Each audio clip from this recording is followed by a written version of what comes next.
Good afternoon, colleagues, and welcome to today's Growth and Infrastructure Overview and Scrutiny Committee, starting at 2 p.m. And hope you've all had a pleasant summer and managed to get some time, rest and recuperation with family, etc. And first thing to say is this is streamed on video, so obviously could you stun or silence your mobile phones and just be aware that everything in here is potentially audio captured. So just sort of welcome to today. The other thing to sort of flag up is that we have got the front end of the meeting is looks to be robust, but as we sort of go through, we've got a cabinet member who can only get to us at 3:10. So for the sort of the final two items, so we might have to just adjourn slightly.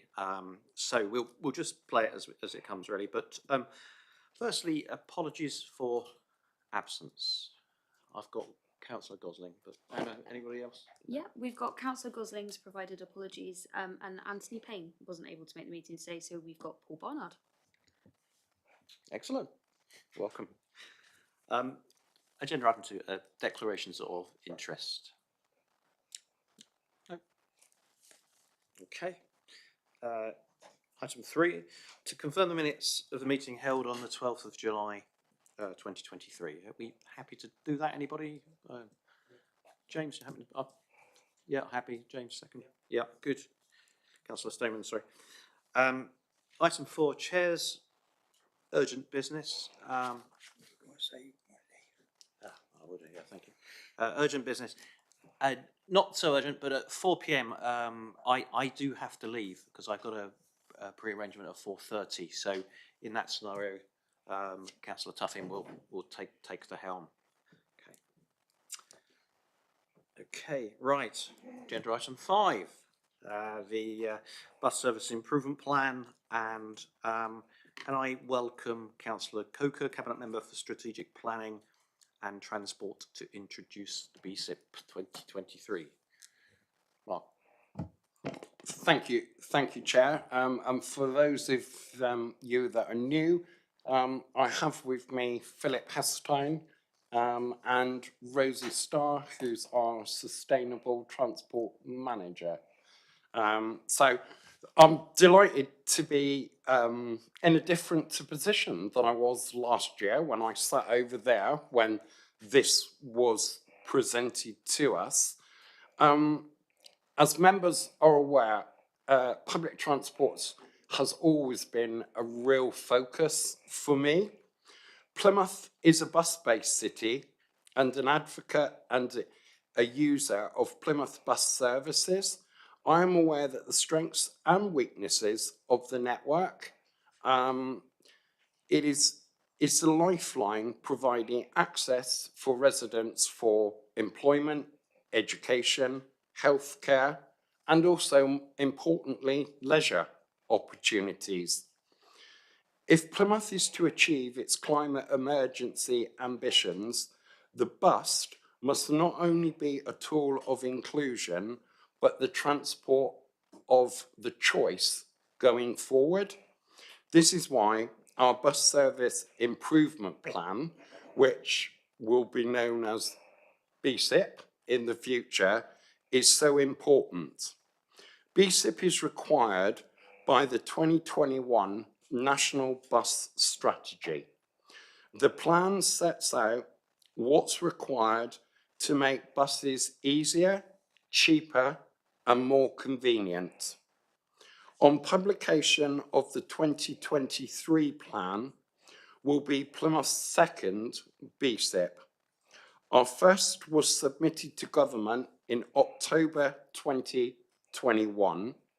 Regrettably, the 2021 plan failed to attract funding from central government, along with 61% of other authorities that put their BSIP in. However, it remains the bidding document for future rounds of funding. That is why we needed a refresh. Constructive feedback on the 2021 BSIP was provided to us by the Department for Transport. And I'm very pleased with how the team and the DFT have been working together to develop the refreshed BSIP, which is presented to scrutiny today. I welcomed representatives from the Department for Transport to Plymouth this summer, and it was heartening to hear how impressed the delegates were with many aspects of public transport in the city, ranging from a strong partnership working between the council and the operators, investment in infrastructure, network coverage, and journey times. There is a lot that still needs to be done to improve Plymouth's bus network in what remains highly challenging financial circumstances. But passengers and the bus industry are working with us to identify needs and improvements. However, the DFT was a reminder that the DFT's visit was a reminder that we're well placed to deliver Bus Back Better, which is what the 2023 BSIP aims to do. Our vision is to create a thriving bus network where everyone can be connected to important people and place by services that are frequent, reliable, fast, affordable, safe, and clean, which also will help Plymouth to achieve its net zero goals by 2030. The vision is underpinned by 9 passenger priorities identified by current, lapsed, and non-bus users. The priorities are focused on frequency, reliability, journey speed, affordability, safety, cleanliness, making buses simple and understand, better connected, accessible, and modern. We are currently engaging with bus users on the rankings of these priorities. This is crucial in order to Plymouth to ensure that the plan reflects the needs of Plymouth's current and potential users. This is also why I'm pressing the plan to be adopted by this council and scrutiny in particular, and I will welcome any comments and feedback today. This is a clear evidence-based rationale for improvement of Plymouth's bus services, meets the requirements of the National Bus Strategy, and means Plymouth is well placed to receive future rounds of government funding for bus services. I just want to, before I hand over to Rosie to go through our very quick presentation, the day that senior officials from DFT came out with me in Plymouth for a whole day to listen to their aspirations and their goals, and actually for them to talk to us, it was really encouraging that they could see how serious we were about working together with our partners in the industry, and that Plymouth realised the importance of bus services.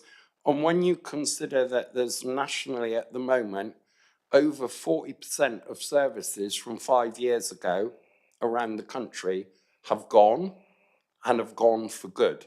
So this is a really important document and tool to enable Plymouth to press our case for funding that, as I said earlier, unfortunately last time we didn't get. But because we didn't get it, doesn't mean we give up. It means we fight even more, even harder and I am really proud of what we've done this time around. Thank you, Rosie. Thank you, Councillor. Good afternoon, everyone. You might need to scroll up a bit. Yeah, we can't see that. Good afternoon, everyone. So thank you very much for allowing the BSIP to be presented to you this afternoon. Just drawing out some points that Councillor Coker mentioned in his opening remarks. So the Bus Services Improvement Plan is required as part of the 2021 National Bus Strategy. That required two fundamental pieces of work for Plymouth City Council. One was the establishment of a statutory partnership, which came into effect from the 1st of April this year. And the partnership is the instrument for the delivery of the Bus Service Improvement Plan should funding be secured. So both of those have been achieved. However, as Councillor Coker said, regrettably, the 2021 plan, which was required by the National Bus Strategy, didn't secure funding. That was largely due to demand on the fund. Only 31 authorities out of the 79 who submitted did secure funding. It is clearly still regrettable, and we wanted to take positive steps from that, and have worked very closely with the Department for Transport to make sure that Plymouth are well placed to secure funding in the future and to deliver the bus service improvements that we know the city needs. It is still a live bidding document. So the 2021 plan is published. It will be replaced by the 2023 plan on approval, and that's why it's so crucial that the plan represents the requirements of Plymouth and is an evidence-based and well thought out plan. So we are ready to respond to any and all funding opportunities to bring that investment into the city. So that's why it's so crucial and with you all this afternoon. So the Bus Service Improvement Plan covers the city of Plymouth, and it spans the period until 2034. That's deliberate to align with the Plymouth plan, because it is a delivery plan of the Plymouth plan. So that's the reason for its period and its coverage. So the National Bus Strategy, so just back one before we have it, that's all right. The National Bus Strategy is very exciting. It's the first bus strategy nationally and was really a game changer for public transport. And it includes within there 12 themes, which is what the Bus Service Improvement Plan for Plymouth looks to respond to. Fundamentally, what the strategy is trying to do is restore public transport and then increase mode share, and for all the reasons that we're aware. So the themes within the national strategy are around frequency and speed and reliability, affordability, comprehensive networks, making sure they're easier to understand and use, that buses are better to ride in and they're integrated with all other modes, that they are greener and accessible and inclusive by design, they're innovative and they're seen as a safe mode of transport. So those are national themes which our then local plan looks to respond to as well. The BSIP is significant not only in how it responds to national priorities but also how it responds to the Plymouth priorities. So within the plan, it is designed to deliver against two particular strategic priorities within the Plymouth plan. Those around the transport delivering a safe, and accessible and health enabling transport system, and also using transport to grow the economy. Fundamentally, that's what can be achieved through the BSIP. So the strategic outcomes that we're looking to achieve are threefold. So firstly, it's supporting the local economy and facilitating economic development. And that's in three parts. So firstly, it's reducing traffic congestion by encouraging modal shift and helping allow those journeys which do need to be on the network to function without congestion. Secondly, it's all about improving access to employment, healthcare and leisure opportunities. And thirdly, it's all about creating a virtuous cycle of investment for operators. So services can be supported commercially and there can be investment by those commercial operators rather than needing support and subsidy from the authority. The second strategic outcome is around delivering wider social and health benefits in terms of improving access and the mental health wellbeing benefits around that.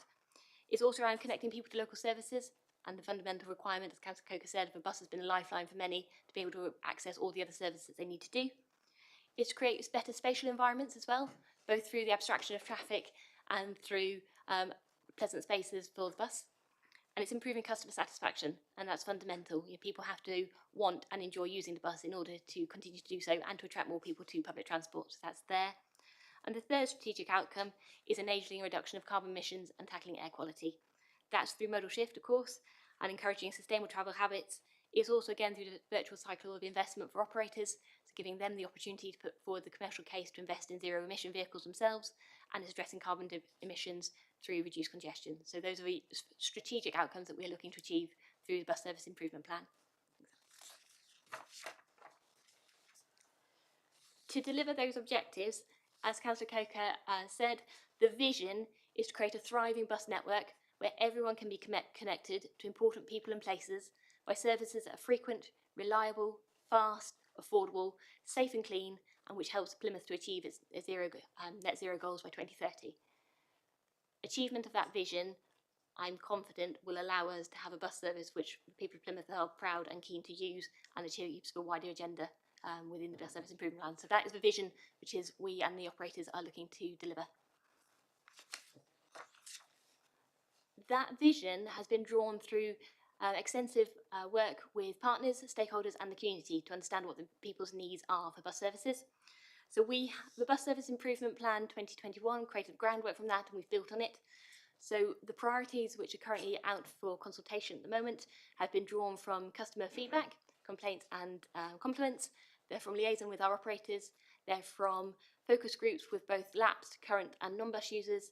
They're also through engagement with Transport Focus, a passenger group, through a PADAN, and also through conversations with Violence Against Women and Girls Committee. So we're trying to cast the net as widely as possible to make sure that the priorities are right for the people who are using buses and who we want to use Plymouth buses. What we are also trying to do, which was included within this BSIP as a significant change from the 2021 plan, is keep it relevant and pertinent for people of Plymouth. So we are proposing to establish a bus user panel, which will be an opportunity to engage with people on a regular basis regarding both what they are looking to do and also as an opportunity to test proposals before they are live. So things like a timetable, which as a professional might look fine, but actually if you put it in the field, if it doesn't make sense to anybody, it doesn't work. So we want that really an interactive programme to help shape the BSIP programmes as they deliver. So that's fundamentally the difference between 2021 and 2023. All of our community engagement and research has essentially distilled to 9 passenger priorities, which are summarised on the slide in front of you. But to unpack them a little bit from the headlines in front of you, in terms of frequency, what we mean is more buses in the evenings and at weekends, and more services on the major routes where you can turn up and go, so without needing to refer to a timetable, so making that easy and an efficient way to travel. Reliability with faster journey times, that's using bus priority measures, so people have confidence that the bus will get them there in the time they're expecting, and that to be an attractive journey time. To make them affordable fares that are competitive with travelling by car, with cheap multi-operator tickets and contactless payment options on bus, although cash is still there as well for those people who need it.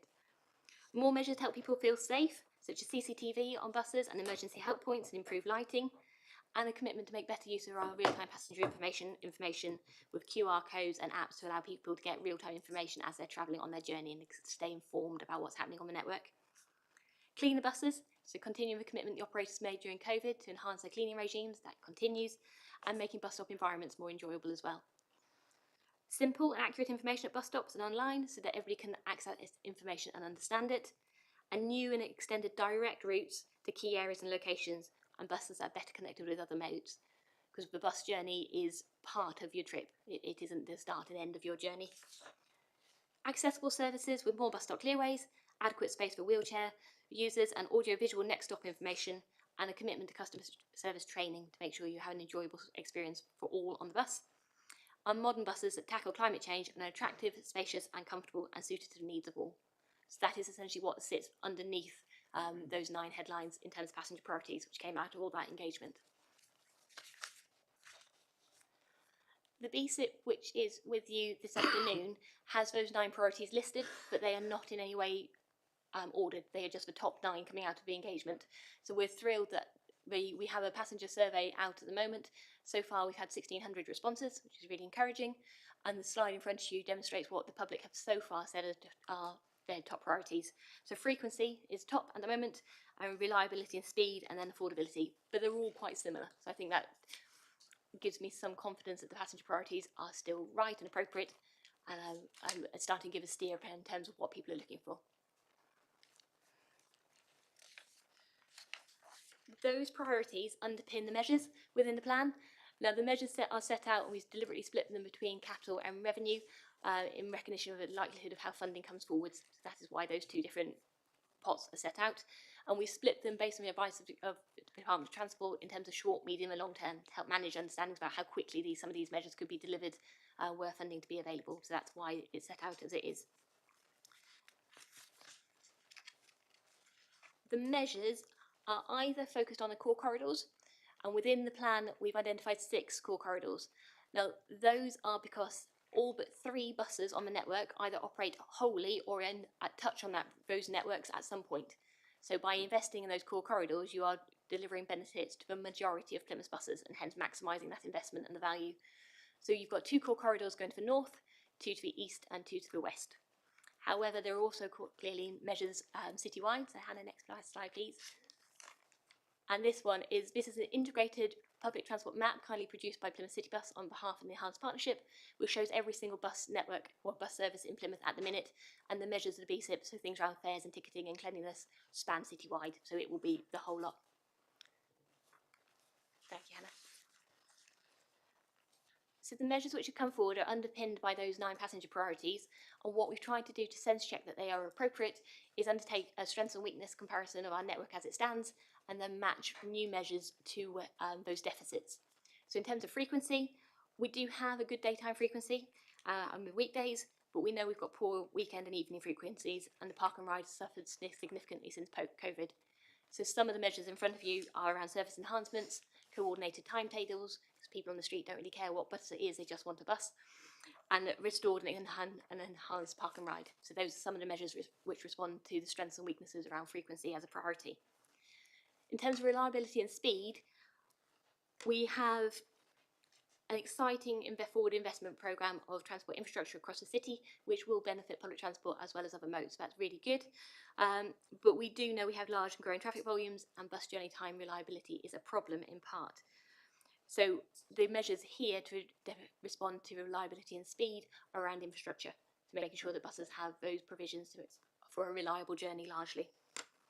In terms of affordability, at the moment there's clearly the national initiative in terms of a single fare cap. Our BSIP also looks to start to build on the skipper, the multi-operator ticket, and make sure that it's competitive and also expand it so it's multimodal. And that's really key to, again, reduce those barriers to journeys across the city where you need to interchange. So that's one of the fundamental measures there. Thank you, Hannah. Addressing the issues of safety, we're looking at the messaging around for RTPI and cleanliness of its bus stops. In terms of simple and understandable, it's making sure that coordinated timetable information is there and clear, and it's limiting service changes as well, so people just have confidence in the network that they are catching as they respond. Thank you, Hannah. In response to Direct and Connected, there is a proposal to introduce a cross-city loop to making sure that those journeys which don't just want to come into the city centre and back out and the radial routes are responded to. And across all of the measures in terms of accessibility, we're looking at making sure customer service is up to speed. So we're providing good service on bus, supported by audiovisual announcements and all sorts of measures to make sure that it is a comfortable experience for all on public transport. And concluding with modernisation of it, at the moment the plan focuses around some of our DRT initiatives and the proposal around electric minibuses for community transport. So that is within there. All of those measures lead to our concluding slide, which generates the targets for the bus service improvement plan. The themes are set by the Department for Transport, so in terms of journey time, reliability, passenger growth and satisfaction, but the targets are ours. We've got a target for 2030, tying in with climate change, and then 2034 tying in with the Plymouth plan. The DFTO advised that we had ambitious targets which are positively worded, which is what we look to do. So we're fundamentally trying to drive passenger growth back to pre-COVID levels initially and then beyond, which is what the targets try and capture. So a whistle-stop tour was BSIP, but I hope that was useful, everyone. Thank you, Rosie. And Mark, anything you want to say to wrap up? No, Chair, I think it would be really helpful for us now just to have a discussion because, you know, we want to feed this back properly, and actually it's part of scrutiny process, so really encourage any feedback. Questions from members? Right, I think Councillor Stoneman was first. I've got a number of others. Thank you. Thank you, Chair. I've got a few questions. The first one being in terms of one of the 9, well, where have I put it? I've moved, there it is. The second point of the 9 points that made the more reliable services with faster journey times. So using bus priority measures, Is there a concern? I mean, I'm concerned reading that it's going to potentially undo the hard work that's being put into this for the net zero, because there are going to still be cars on the road. Whether there's an ambition to increase the number of bus users to get cars off the road, which is obviously what we'd all like to see, that isn't going to be a quick process. So I'm concerned that with the car journey times increasing, there will then be an increase in the pollution from cars. So is that being looked at? I can answer that. No is the answer, because what we're trying to do, Councillor Stoneman, is actually ensure that our buses and the traffic that is on the road, because you're quite right, people, not everyone will change from a car to a bus, but actually what we do need to do is make sure that the buses can get through the traffic. We're not intending to hold traffic up. It's a priority measure, which will allow us to meet our net zero targets rather than the other way. Thank you. And my second question is in terms of, is on page 132, the passenger growth targets. Looking at the data on table 29, obviously we had the dip for COVID and it is coming back up slowly. But from what I'm looking at now, it seems that the targets that are set for total passenger numbers seem huge. And I'm a near enough 9 million increase in 7 years and another 3 million on top of that in 4. That does seem very, very ambitious. So is there confidence that that is going to be able to be met? We have to put, one of the feedbacks that we got from the Department for Transport is that you need to be bold, you need to be experimental, you need to show your commitment to not only bus patronage but to climate emergency and net zero. Now, yes, they are challenging. We all know that we experienced a COVID phenomenon on buses where they were described as death traps and people were to avoid them at all costs. We're working really hard to make sure that the bus industry nationally, and I think this is really important, that we are still only concessionary bus usage for the over, I believe it's over 67 now before you get a free bus pass for us of certain age. That is still nationally 30% down on what it was in 2019. So when you look at those figures, Councillor Stoneman, if we encourage those people that are currently not using the bus and have chosen not to use the bus back on, those targets then become more achievable, and it's up to everyone, from government down to individual councillors, to be pushing our bus services, because as I commented earlier, 40% of services nationally have gone. And I am sure everybody in this room, like me, wants to ensure that that doesn't happen in Plymouth. Thank you. I had Councillor McClay, Carlisle and Stevens. I saw those hands up. Did I miss Councillor Gilmore? Sorry. Okay, so Councillor McClay. Thank you, Chair. And thank you, first of all, for that presentation. I loved the enthusiasm and all the thought and effort that's gone into this plan. I wanted to pick up on ambition a little bit, and I noticed that in affordability, childfares, you want to raise eligibility to 19. I'm just wondering about, has it been costed taking that further, up to 25 perhaps? I'm just thinking about, if we really want to push forward on our net 2030 ambitions, we really want to remove a whole generation of car users from our population. And I think that would have knock-on effects for our local economy as well, freeing up their money to spend elsewhere in local Plymouth. So I'm just wondering how 19 was reached and if there is a costing proposal to push that further. Thank you, Councillor. And you're quite right. Many people are introduced to public transport first for their journey to school, and if they have a positive experience there, you would like to continue that into adulthood and beyond.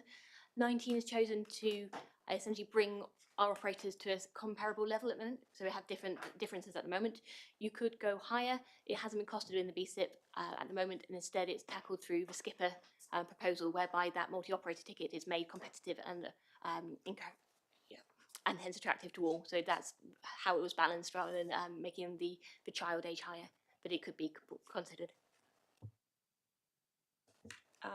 Secondly, I attended the Man Culture conference in Plymouth last week, and there was discussion around bystander training, and I think that would make a really wonderful complementary addition to the training that's already going to be going on for bus providers, because we know that women quite often feel afraid to use bus services at night because of crossover concerns. So I think perhaps as an addition to this plan, adding in bystander training for bus service providers would be a good way to encourage women to use those services at night time. We'll take that back to the bus providers, because by setting up this enhanced partnership, Lauren, we actually work together on improving that. So that's a really good suggestion, and we'll take that back. Councillor Carwell. Thank you, Chair. Since I arrived on the Plymouth shores 26 years ago, I must admit I've never really thought much of the bus service, because maybe that's because I originally come from London, I don't know.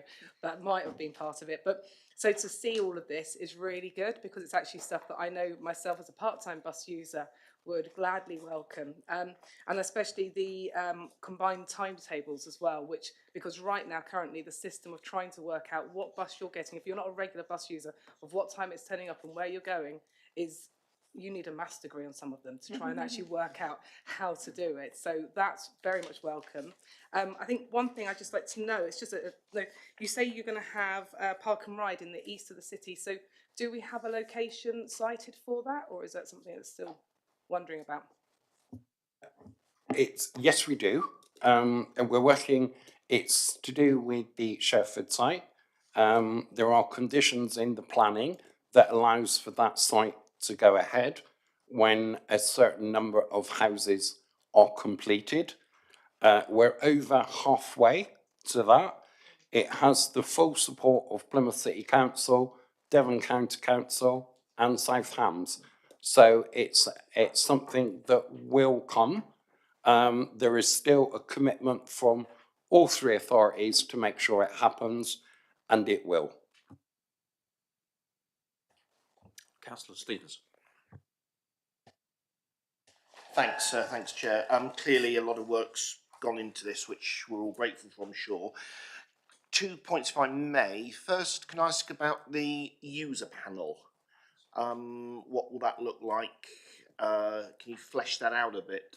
Clearly it's something that needs to be welcomed. It's a good idea in principle, but as I'm sure we all know, trying to find out what the public are thinking is a very easy thing to ask for, but very difficult to gauge in practice. So if we could have a bit more detail, I'd be very, very grateful. Yeah, we are working on how we implement that at the moment.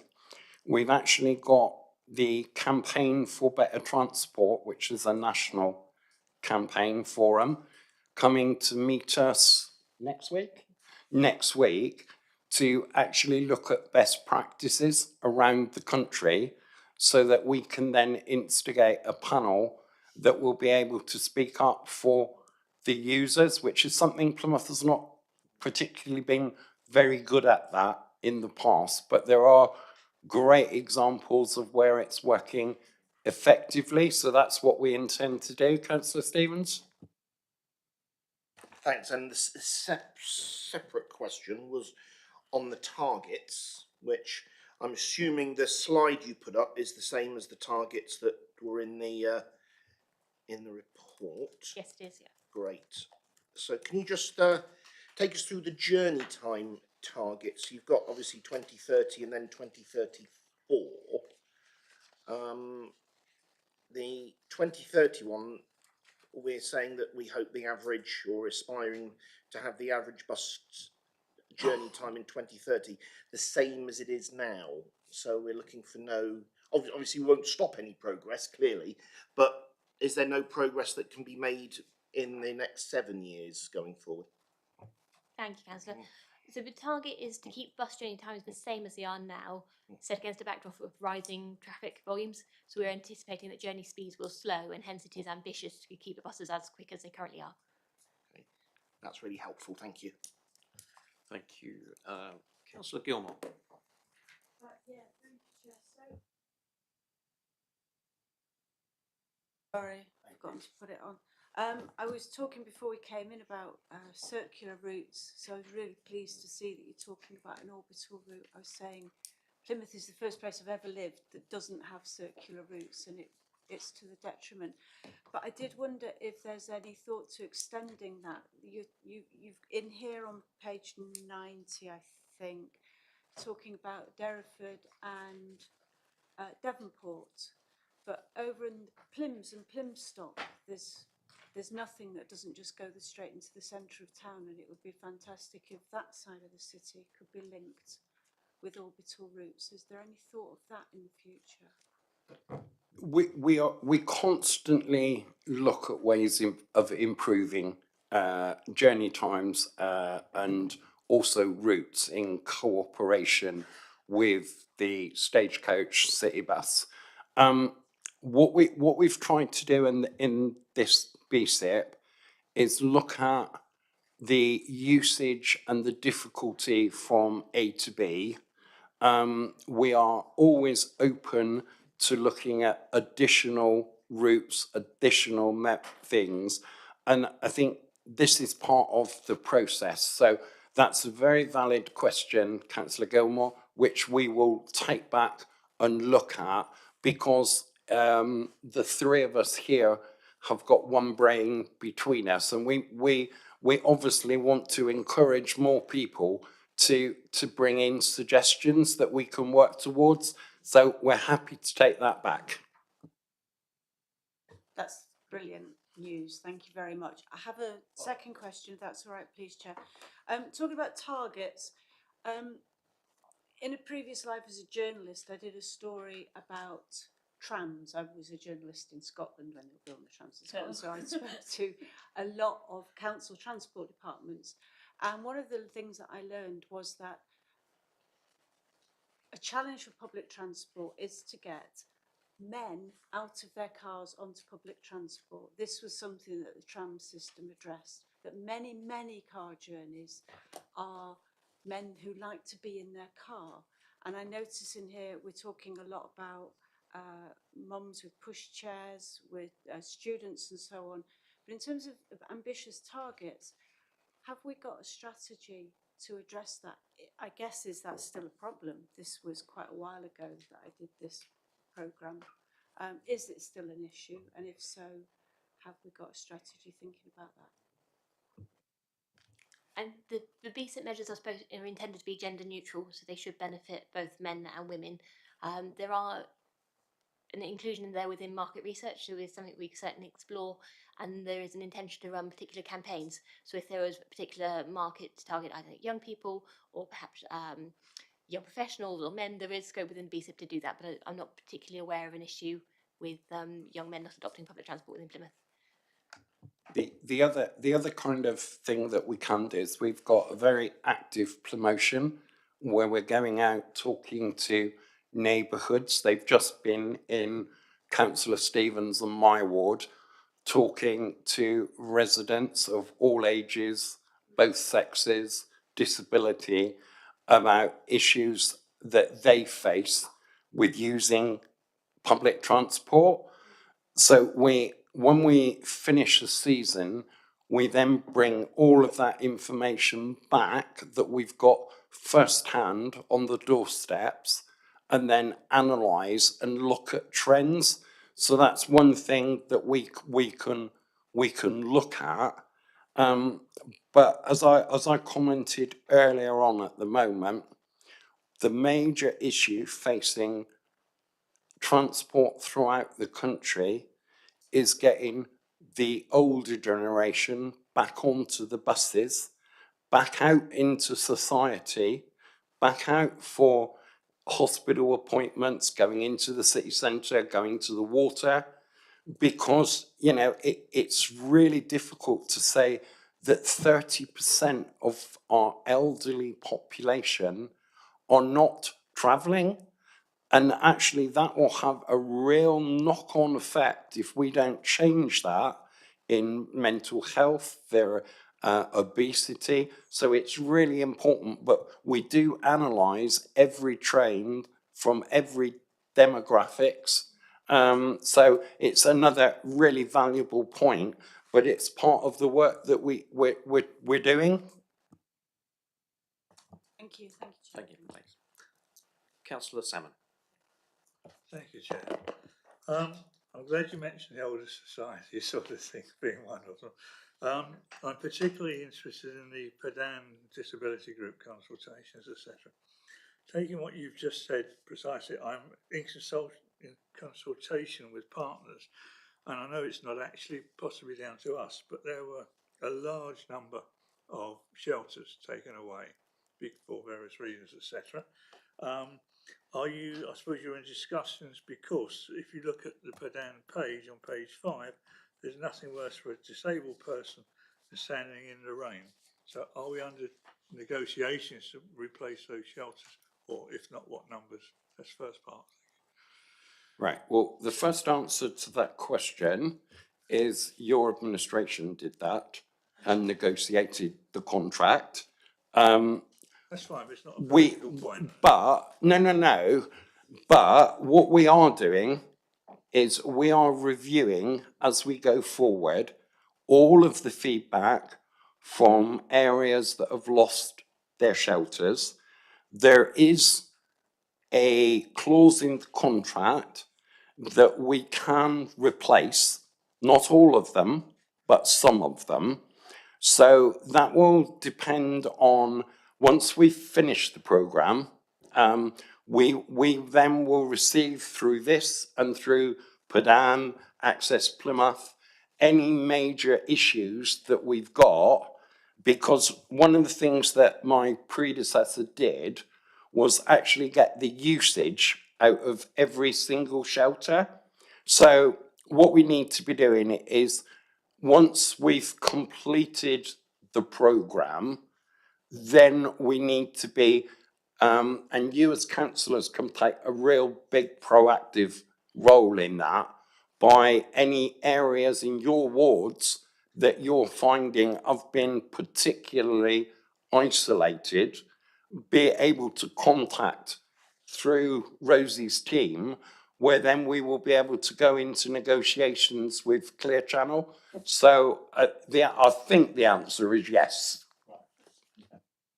The second part, if I may. We lost previously 3 or 4 routes because they weren't viable particularly. These goals you've mentioned on your 9 or 10 goals are really good, fantastic. But looking at the cheaper aspect and the greener aspects, etc., this is going to mean more cost, I guess, to the operators. But we're still going to be cheaper. Could you just give me some background on that? How is it going to be cheaper if they've got to buy new buses? Are we taking some of that cost on ourselves, or would it be down to the operators? Right. If we go back to the fundamental principles of our bus service improvement plan, it's to meet and exceed government's targets for public transport. And with that, for those authorities that have got the aspiration, there will be funding given to both ourselves and there are various ways in which operators will receive funding to improve the network. So it's part of the Enhanced Bus Partnership that we work together to ensure that Plymouth gets funding to do exactly what it says in the improvement plan. Thank you, Chair. Thank you. On my list, I'm going to go back through it again. I've got Councillor Noble, I've got Sproston, Stoneman and Macleay. Rainsford. Right, so do apologise. Thank you. If you can keep it brief.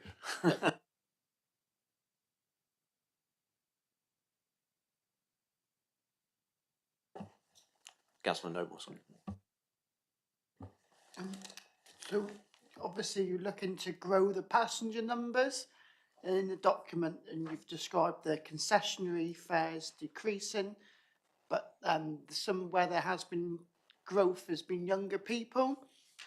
So Lauren, Councillor McClay touched on the rise in the measure to increase the child's to 19, obviously increasing that.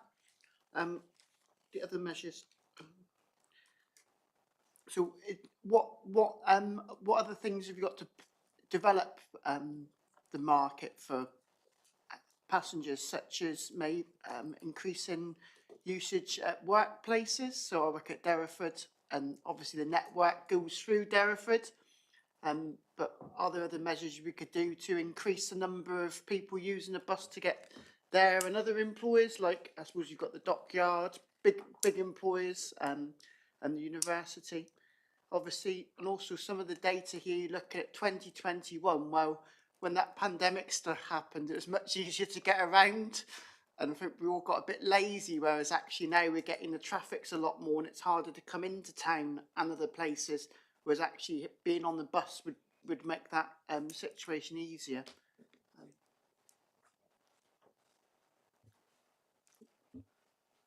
Thank you for that. We touched on active travel earlier on, which we not only do with residents, we do with employers to encourage modal change. The dockyard in Devonport have just introduced dockyard specials. We have been working with Plymouth Argyle Football Club, who for the first time for a number of years have now introduced bus services to the grounds for matches to try and get some modal shift there. One of the things that I think is really important, and I've had conversations with Councillor Creswell and Councillor Councillor Jemima Lang, about schools, more participation in school travel to work planning. For those schools that have taken part in our challenge to change modal shift to schools, has worked really well. And one of the examples is Pennycross School, who won national awards for what they've done. And I think Rosie touched on it earlier. We need to be getting young people earlier. They have, and I was inspired when I met all the schools that had taken part in how the children had changed parents' attitudes towards short journeys. So I think there's a lot there. And the other thing that I think, and Rosie knows how strong I've been on this, is that we need to go back again to and revisit green travel places in the workplace, in universities, in schools, and just make sure that it hasn't gone off the boil, because it's really important that we engage with every potential user. So I think that's a really valid point, but it's something that we are aware of, and it's something that we're actively, excuse the pun, trying to impress on everyone. The Appendix F, the focus group report, it's really quite good, because I think I've had a car for about 10 years, but before then, when you're a regular bus user, your priorities are very different to what you imagine you need the bus for when you're not a bus user. you know, especially things like if you don't have the option of a car journey, evening journeys are quite important.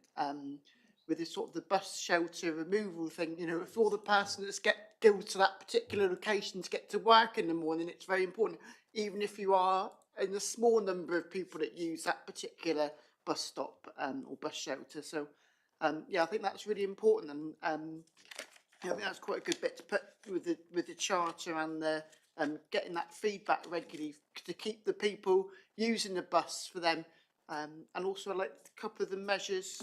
You've got the measures, the short-term measures, the third part of the measures. They're keeping the timetable changes to, you know, once or twice a year.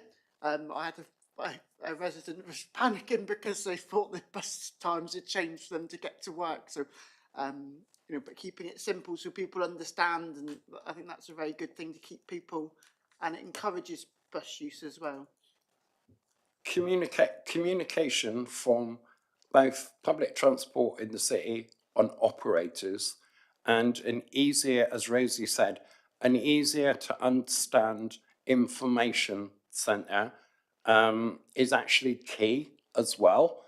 And also, as a regular bus user who uses, apart from my bike and my feet, one of the things that is a proven help to people is our real-time passenger information displays, because that then answers a lot of the queries about when's my bus coming, where's it going to, when's the next one.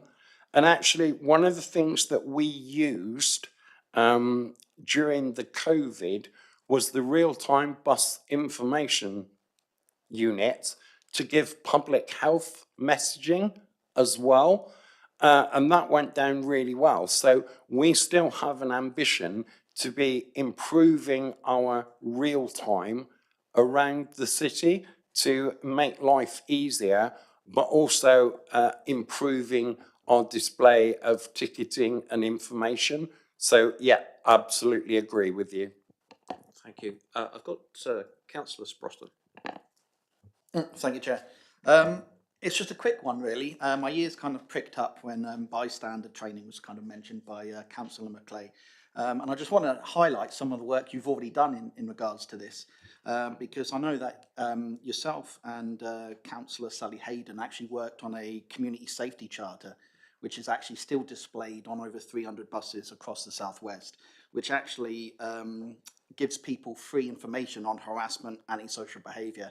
And one of the topics is regarding bystander training for general public. So I think that's a really good kind of thing we could build on, essentially.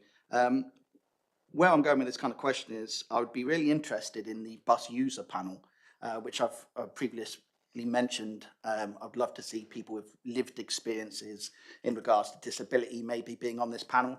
But I think in regards to the bystander training, we've got an opportunity there to maybe look at someone with some sort of safety experience in travel, potentially maybe bring in other forces like the police or something along those lines. There's an opportunity to be increasing our kind of walk and community safety, and I was wondering if that was a consideration. Yes, I am extremely pleased that we brought in the charter from the National Neighbourhood Watch that was displayed on all of our buses. A lot of work went into that, and credit to our operators for joining it. I think there is part of, and I accept what you both say, what Councillor McLean said and what you said, and part of the enhanced partnership is actually bringing all of the organisations that have representatives around the city, from the police to the Women Against Violence Against Girls Commission, and any employers in together, so that there's a full understanding of every measure. But Plymouth needs to hold its head up high and say we were one of the first to join the National Neighbourhood Watch's campaign. So we've done a lot, but there's a lot more we can do, and there's a lot more that we will bring forward during this phase. So thank you for that. Thank you. Councillor Rainsford, sorry for the delay. Thank you, Chair. I think this is a really interesting report. It's obviously had a lot of work behind it, so well done to everybody involved. Couple of points. One, first of all, I'd agree with Councillor Carlisle's comment about bus timetabling improvements, and certainly real time makes a huge difference. You know, cities that have got that, particularly actually in the more outlying bus stop areas where people are likely to have to wait longer, that's quite important. My concern, well, it's not really a concern, my comment is that through the report, there are a lot of good points made about the reasons for travelling on buses, including sort of cleanliness pops up an awful lot. But actually, the greenness of the bus fleets themselves, there are very few mentions relative to some of the other things. And I'm just sort of curious, because Councillor Coker, you've told us that if we're successful, there'll be more money and potentially the fleets and operators will get a bit more to green their buses. But currently, how green are our buses? You know, there's an appendix in here, I think it's Appendix A, which sort of suggests the buses are reasonably green, in inverted commas. But how much better do you think those fleets could be if we're successful with the bid on here? That's a really good question that I have been asking for donkey's years. Unfortunately, and I get annoyed when people mention COVID as an excuse, because we're a number of years down the line. I think there's always been ambition by our local operators to improve our green credentials on public transport. I said to the then Secretary of State in 2021, what COVID has done has moved public transport back by 10 years because the operators were fighting for survival with the low levels of investment that they were achieving. I would say our network is, I wouldn't say average because we've got gas buses. One of the things that is now starting to happen is we've just had a proposal to work with both Citybus and our other operators to look at a new incentive that government are offering to green public transport. So I think there are measures now that are beginning to come forward again, whereas over the last 3 years, everything has been focused on stabilising and keeping the network going, not just here, but around the country. So yes, it's something that we are moving forward with. Thank you, and if I could just do a quick follow-up. Great to hear about the new park and ride in the east, but looking at the use of car maps, there's clearly an issue on the other side of the Tamar. But at the same time, if you look at existing speed of transport and cost of transport, going by bus is hugely beneficial. Is there anything we can do to encourage more use of buses for people coming from Cornwall to work and shop in Plymouth? Yes, is the simple answer to that. Part of the Peninsula Transport Board, which is Cornwall, Plymouth, Devon, Torbay and Somerset, is that we are working on a national or a local national strategy for the West Country. Park and ride will be an issue that we're going to tackle head on. And I'm looking at my service director over there. It's something that Cornwall are aware of. It's something that Cornwall have ambitions to do. So as a Plymouth perspective, we are certainly pushing for that to happen. Thank you. We've got sort of a couple more questions, like a second round. I've got Maclay and I think Stoneman, Carlisle. Just before, it's kind of a comment more than a question, but whether it's COVID or many other things, but there has, I think, been a move towards particularly younger people not wanting to engage with vehicles or transport. They've been out sort of jogging, or there's less young people drink, more young people do jogging, they do walking. A lot of older people now do walking. They don't sort of use public services for short journeys. So it's more of a question really to take away, but I wouldn't be that confident that you'll get back to this magic thing we keep calling pre-COVID numbers on bus transport. I think there's sort of other things happening out there. And it was just, maybe you want to sort of do some work around, maybe to the side of this, actually how many people now more are walking or jogging to work 2 or 3 times a week, whatever it may be. Because I don't personally think we're going to get this magic third of bus users back. I just think the world has changed. A lot of us wear wearable devices now. We're sort of checking our steps, and you get into sort of competition with yourself, or you get into competition with friends. And so I kind of like to think that we've all become a bit greener and environmentally sustainable anyway. But it's just maybe a takeaway thing.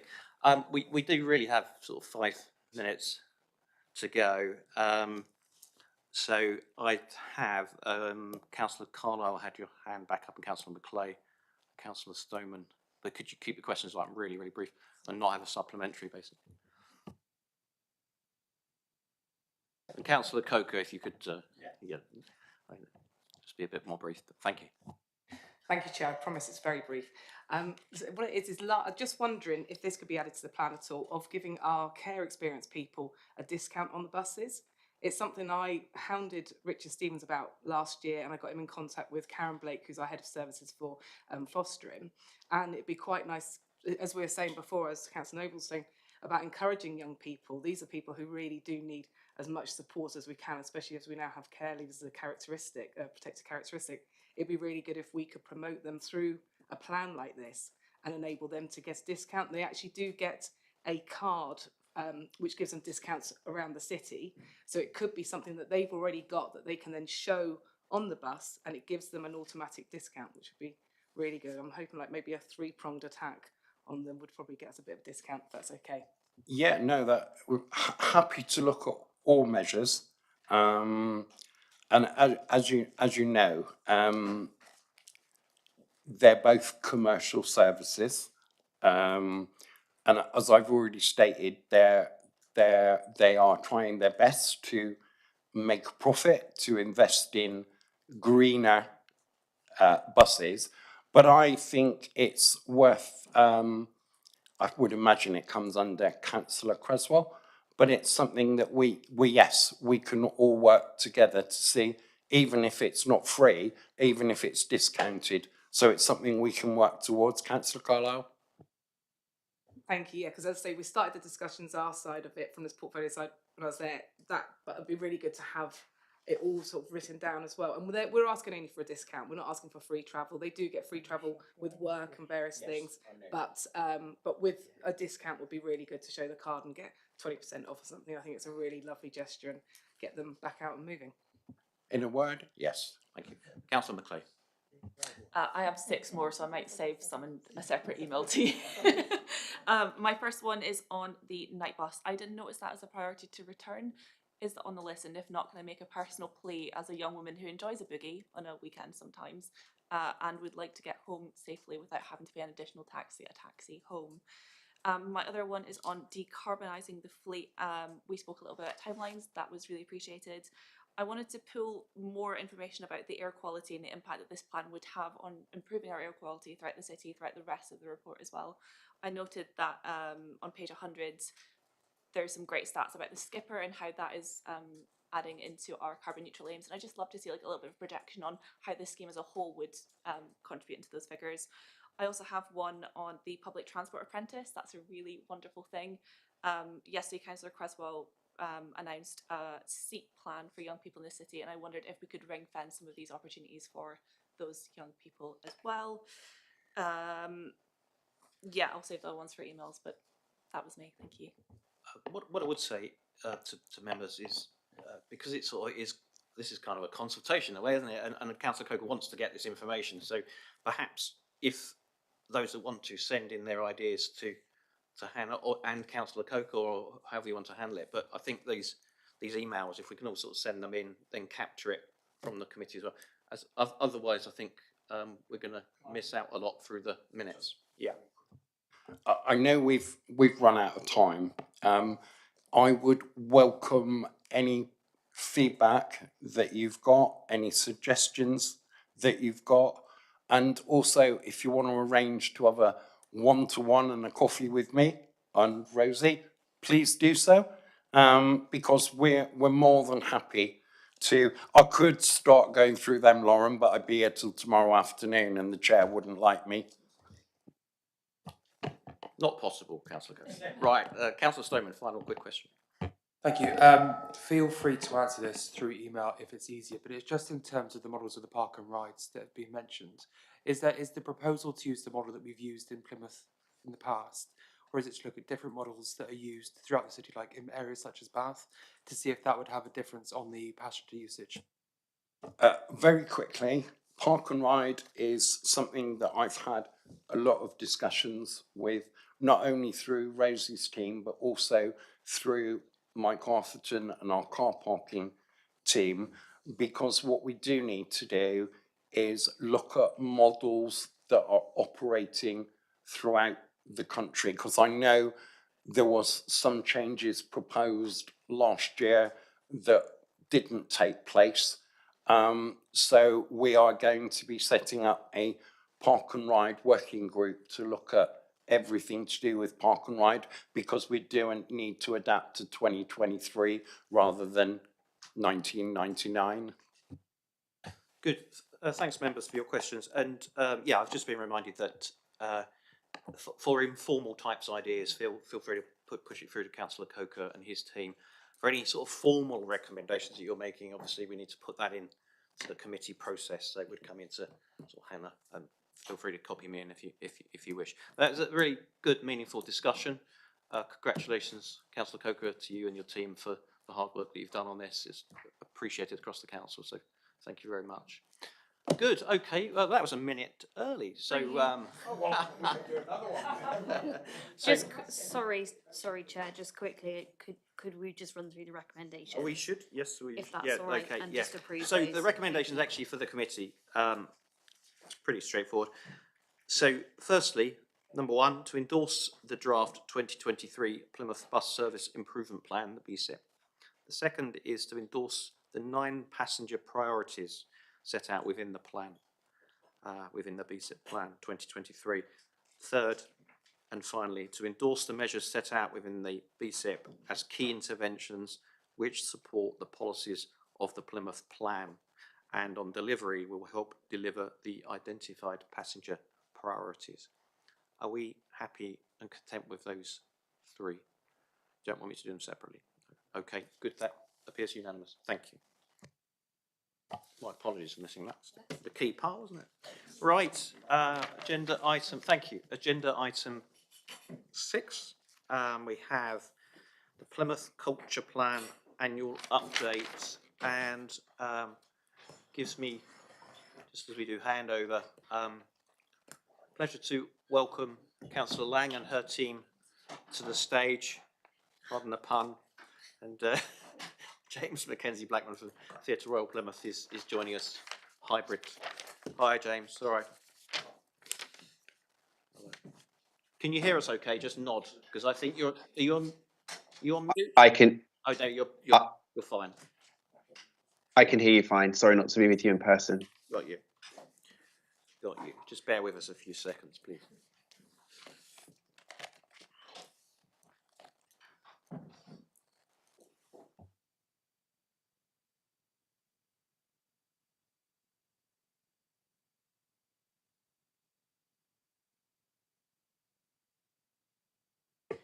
Thank you, Chair. It's my first time at this committee, so really nice to see everybody. I'm going to introduce the Culture Plan update. And as you know, this plan was adopted by Plymouth City Council in March 2021 and published in May 2021. It outlines how we grow and sustain a thriving cultural sector in order to positively impact the lives of our residents and the economic and social prosperity of the city. I really want to say we're really serious about culture here in Plymouth. We're serious about what it brings for our residents. We're serious about its economic benefits and how it shapes our place and the good jobs in creative industries that it brings. And just for a bit of context, creative industries are now bigger than, in the country, bigger than UK life sciences, aerospace and the automotive sectors combined. So we want an even bigger slice of that here in Plymouth. And then there's what it does for our city's reputation. Last night I was at a premiere of Frantic Assembly's Metamorphosis here at the Theatre Royal. We're the first people to see that show. And I know James will be talking about his own absolutely spectacular announcement in a minute, another absolute first for Plymouth. So our collective job now is to create the conditions for culture to thrive in Plymouth so this strategy becomes a reality. The Culture Plan identifies a number of outcomes we wish to achieve, including increasing and diversifying the spaces where culture can be seen and enjoyed, including more unusual public and outdoor locations. I've talked about creative industry jobs. We want more good, well-paid creative jobs that people train here in Plymouth don't have to leave and go somewhere else to use the skills that they've learned.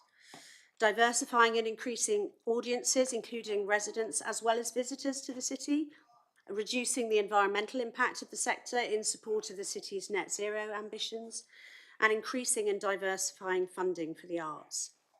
Plymouth Culture is a key organisation in this work, funded through Arts Council England NPO funding and a small grant from the council. The organisation is critical in convening partners, brokering investment and advocating for the sector. And as an organisation, they drive forward the strategic activity necessary to support and grow the sector and act as stewards for the Culture Plan. So, how are we doing? In simple terms, fantastically well, given the recent and ongoing challenges the sector faces. And this report sets out the incredible opportunities that venues, organisations and creatives are providing for audiences and the creative workforce in spite of the challenges which I'll come on to in a minute. The economics show a positive picture of growth and signs of bounce back when considering the latest figures for employment and GVA. There are 365 creative and cultural enterprises in Plymouth, according to the latest data. And while a slight increase on 2019 figures, there has been steady growth since the pandemic, with signs of bounce back from 2022. Estimated total employment in creative industries in 2022 is approximately 3,350, and that's a growth of around 9.8% on 2019 figures. Similarly, total real GVA of creative industries in 2022 is approximately 150 million, growing from 98 million in 2020. And that's against a background of funding cuts in which the city has retained its annual Arts Council investment in the recent national portfolio organisation round. We did really, really well, with 8 organisations offered a share of 4.11 million, which will actually be 12.34 million over 3 years. 2021-2022 highlights identify 132 venues hosting cultural activity across the city, over 50 cultural events, more than half were free to attend, attracting audiences of over 220,000 people. Collectively, the events, free and ticketed, attracted audiences of over 350,000. So when you take account of venues, projects and events, audiences exceeded 850,000. So that's all the good bit. I just want to talk a little bit about the challenges that the sector is facing. It won't surprise you to hear me talking about cost of living crisis, which is a challenge now for cultural organisations. And this is particularly acute for those already less engaged with culture, meaning we risk widening inequality in cultural participation. And it's a real priority for me since taking this role, increasing opportunities for everyone in our city to participate in cultural activity, and especially the young people in our city. And this needs to be carefully considered as the real threat that it is, and organisations and audiences supported through these difficult times. The priority programmes of work include investment strategy, data collection and analysis, and alignment and integration, and they are essential in addressing the cost of living crisis as we seek to sustain and grow the cultural sector. And I want to think a bit more about the opportunity to participate in cultural things, because we know as well that the opportunity to do that in school for young people is shrinking. And so we really need to find ways to support that for our young people in other ways across the city. So we've talked about the value that the sector brings economically, but the social value, I'd argue, is even greater than that. The cultural offer in our city is essential for supporting community cohesion, positive well-being outcomes, improved educational attainment, civic pride, and a cultural identity that cements our reputation as a global destination of choice. So I'm going to hand over to Hannah first, who is the CEO of Plymouth Culture, to talk a bit about the report, and then we'll be hearing from James. Thank you. Thank you. And so I thought I'd just give a little précis of Plymouth Culture. Some of you may not be fully aware of us as an organisation, and it will put the report into a bit of context as well. So as Councillor Lang has mentioned, we're a charity, so we're an independent organisation, but we receive our core funding from Arts Council as our national portfolio organisation, and also through the local authority. We are a team of two. So we punch above our weight, hopefully, and work with an extensive range of external partners to do what we do. Because of our size and our role as a strategic organisation, we're about supporting and enabling and facilitating rather than directly delivering cultural activity. We have incredible organisations in the city, you will hear from one in a moment, who do that brilliantly. So our role is as a connector, as a broker, to kind of leverage additional support and investment on what we have here. We know that a healthy ecosystem is what really is needed to make sure that we sustain and grow the sector. As has been mentioned, there's a huge potential to do so within our city, and we're incredibly well placed to take advantage of that. So we authored the Culture Plan as an overarching strategy aligned to the Plymouth Plan and adopted by the local authority, really not as a list of projects, but as our North Star, as it were, a kind of direction of travel in which organisations can get behind, collaborate with, and that we can have a shared ambition as to where we might be in the next 10 years.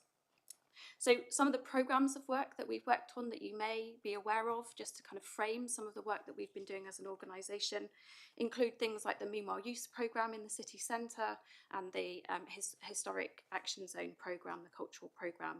So aligning with the plans around the city centre development, around how we support vacant spaces to be better used.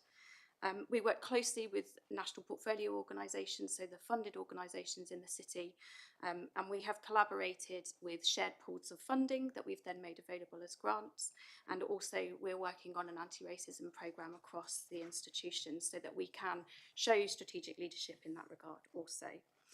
We were instrumental in bringing last year the Immersive Futures event to the Dome. We have some incredible organisations already working in that area, so we would not claim to be developing the sector, but we started to put that into context, we started to position it, and had around 60 people nationally come to the Dome to experience what it might be for Plymouth to really be positioned as a leader in that space. We have focused as an art form on music. It's one of the only art forms actually cited within the Culture Plan, and that is because it has been perhaps underinvested in previously. It often falls between funded and commercial opportunities, even with the Arts Council. So we've developed an action plan with the sector. We've brought on board a couple of music ambassadors from, again, within the sector to help us with that work. and we are convening on a quarterly basis music forum. We're meeting tomorrow, in fact, which has started to reignite some of the work under the previous Labour administration that was about looking at our music sector and what it might be able to do from an economic and social perspective for the city. And then we've also established Made in Plymouth. So Made in Plymouth is a website and social platforms that are a central place for a what's on guide to arts and culture in the city. Now we know we have a very extensive and very successful platform in Visit Plymouth, but sometimes that doesn't reach residents, perhaps. I think the visit bit is a challenge in some cases. And also arts and culture has very particular offer sometimes that might get lost amongst that. So it is a platform that segues into other messaging across the city, in particular Visit Plymouth, but it lists all of the things that are happening. It also profiles the people and places that make that culture possible. So those are a couple of the examples of what we would consider strategic activity, the sort of umbrella programmes of work. And so what we talk about in the culture plan and in the update here are those kind of larger programmes of work. And then what I'll do is hand now to my colleague James, who's going to talk more specifically around one of the organisations very significantly operating in this sector.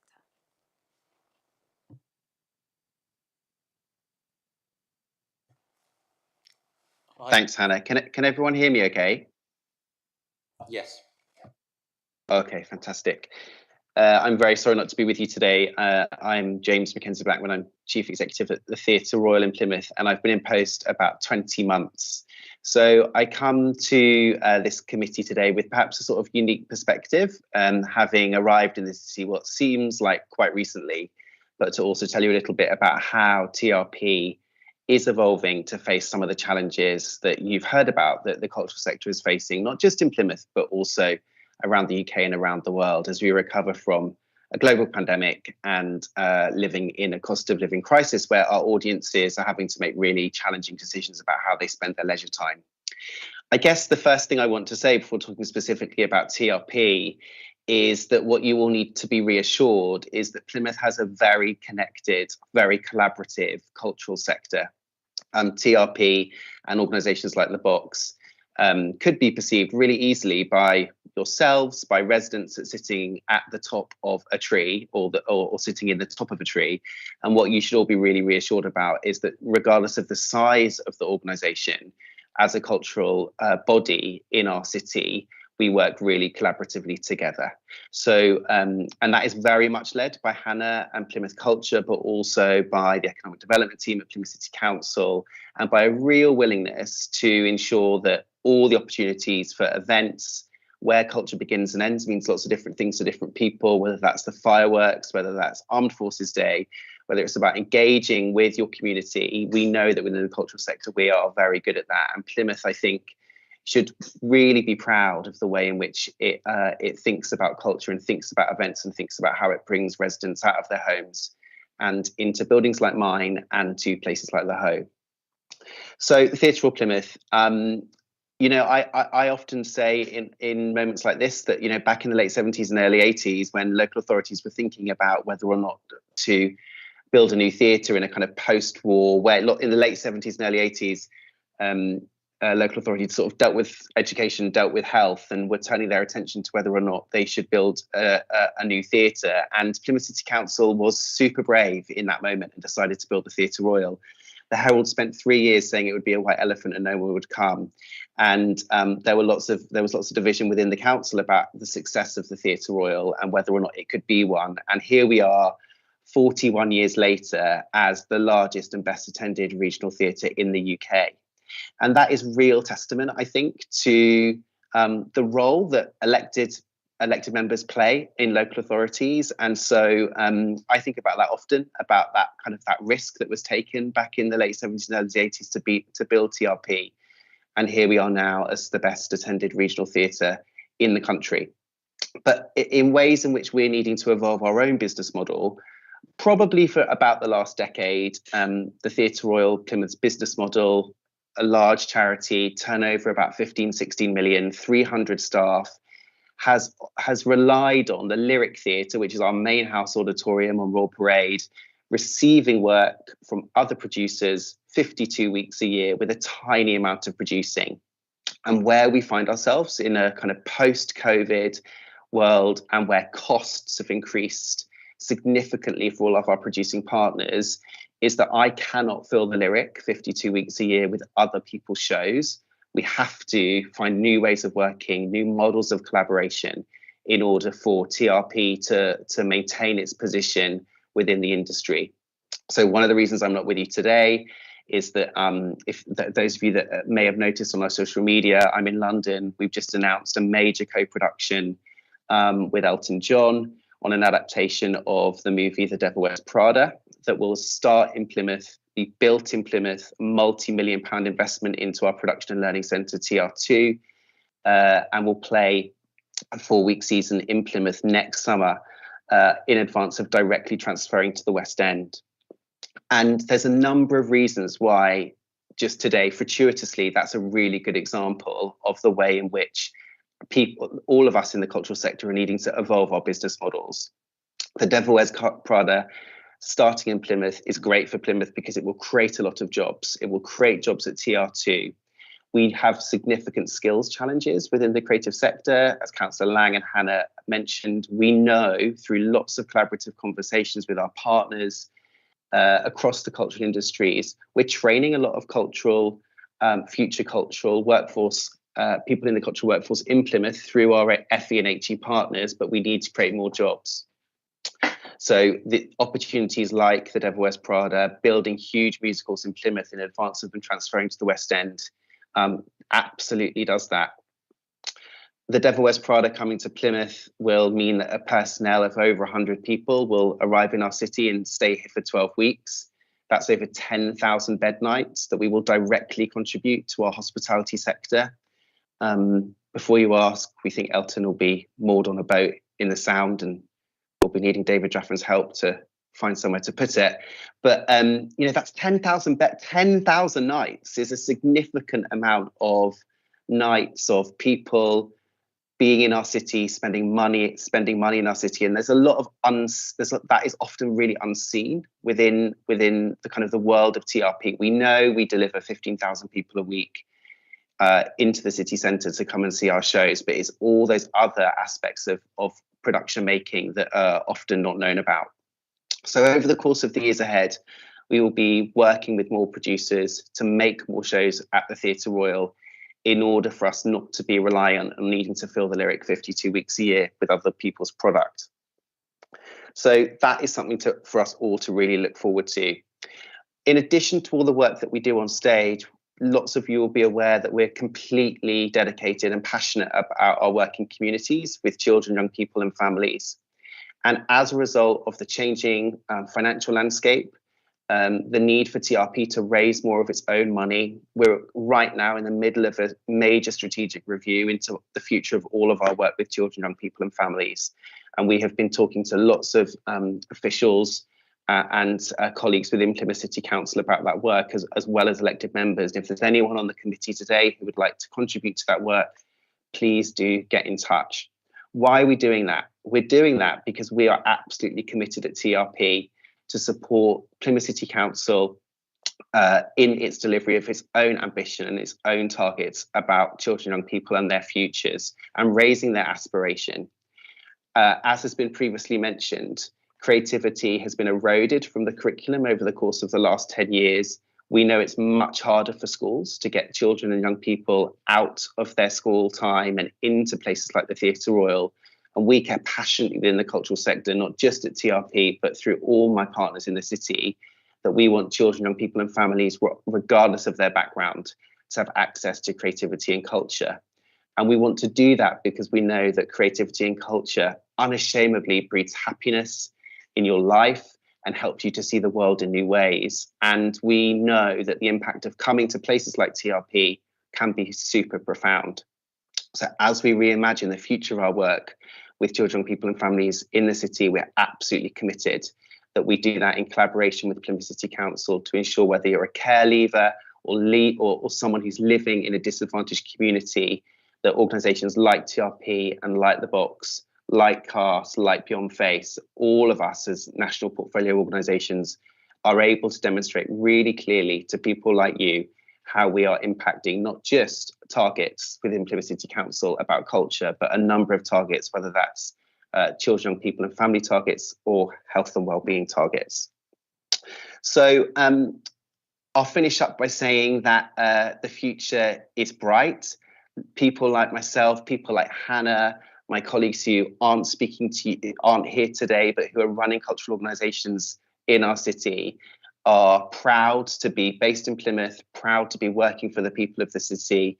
And that means that sometimes we find ourselves in strange rooms in London when we can't be with you. But that's because I'm up here today ensuring that the creativity and culture in Plymouth is celebrated, and we're continuing to be as ambitious as we can about our own organisations, but also how creativity feeds into the life of all of our residents. Thanks, James. Jemima, you got anything to add, or can we open it up to questions?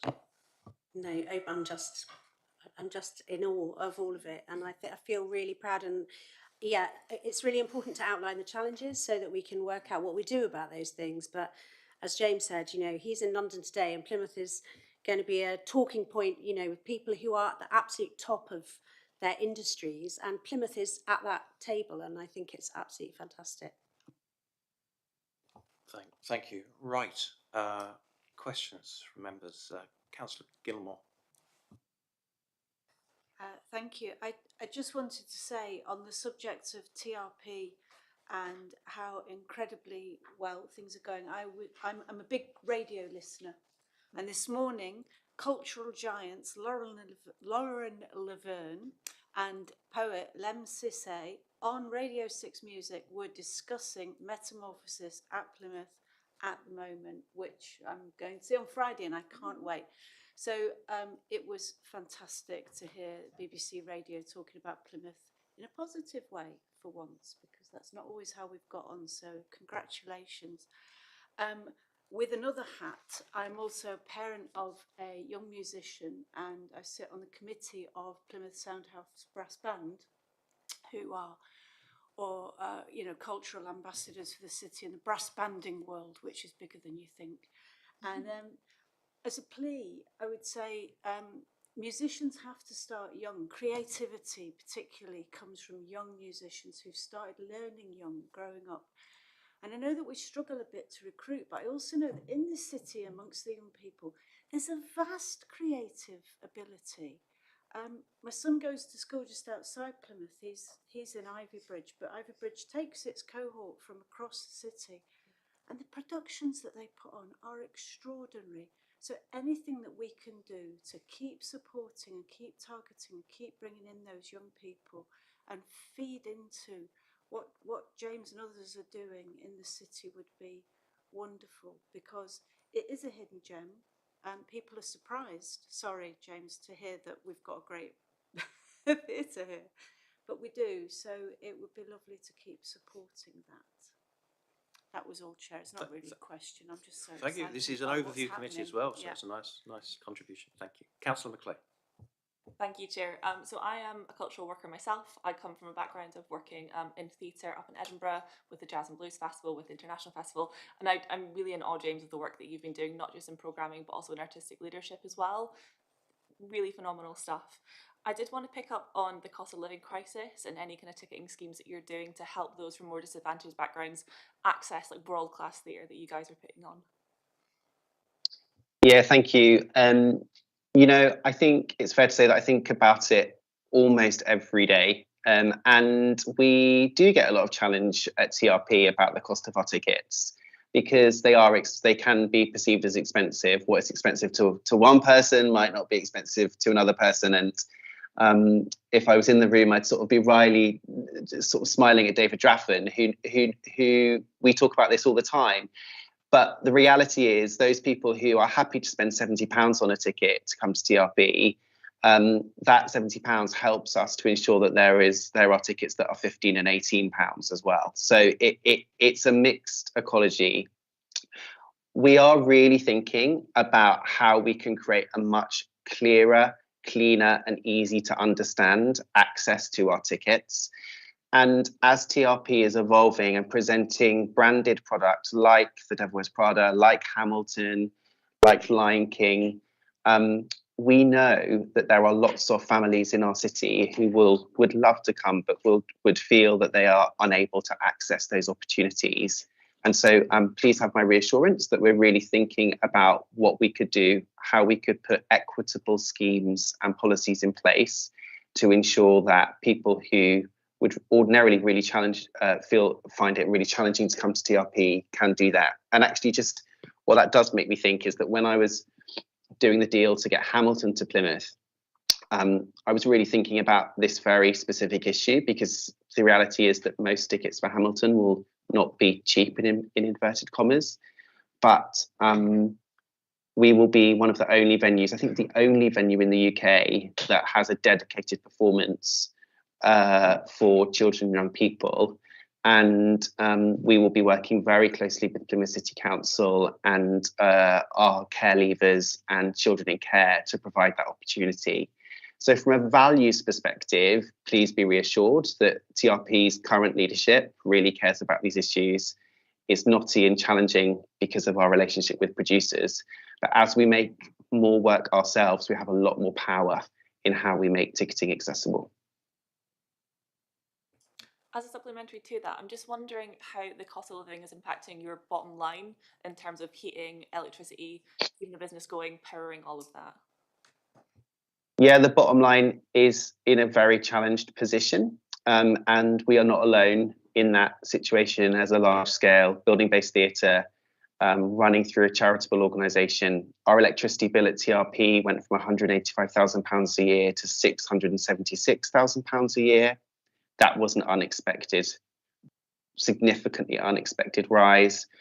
Our board have approved a deficit budget for the year we're in. There was a deficit budget the year before, and trustees have been clear that they do not expect a deficit budget in the year ahead of us.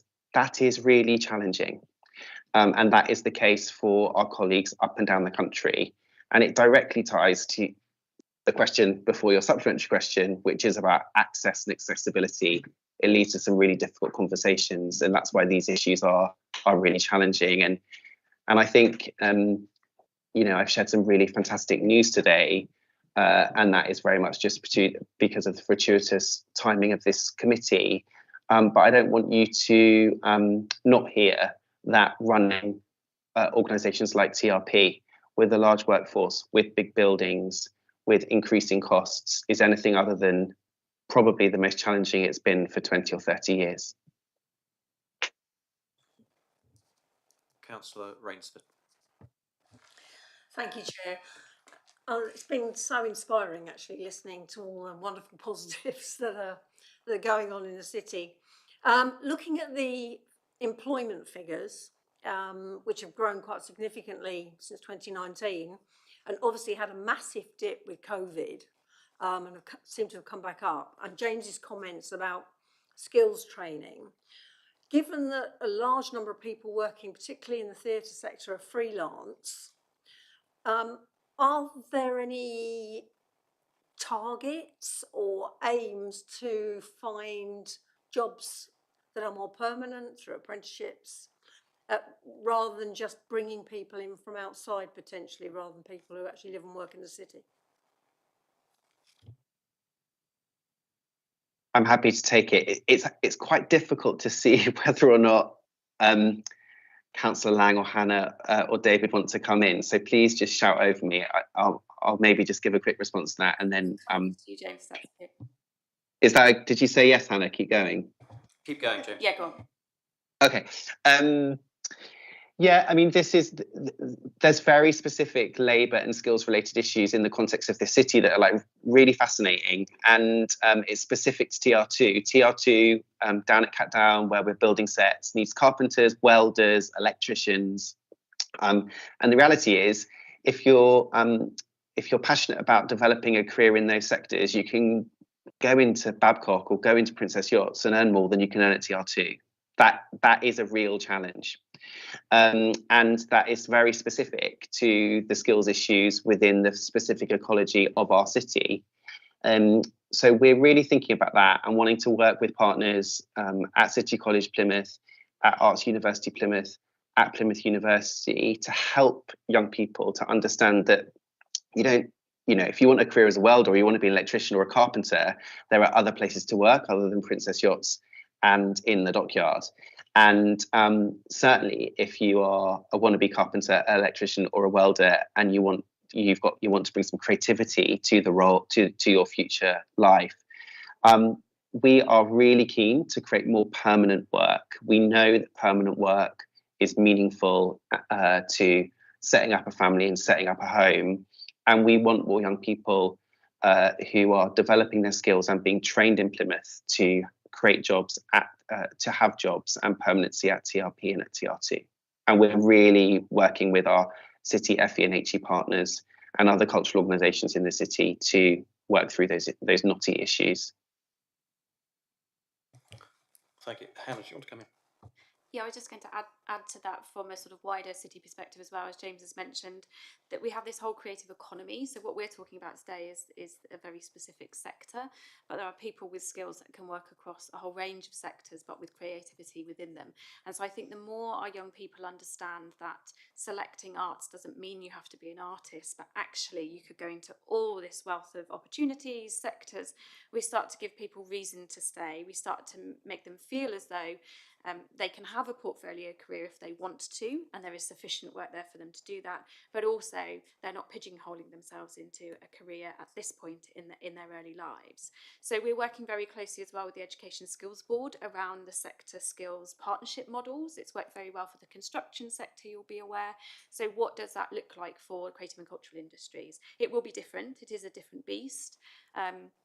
Those sorts of models, as James described, are what we're kind of collectively getting our heads around now, so that we're not competing with other sectors and our partners, but we're enabling people to see that there are opportunities across the spectrum within the city.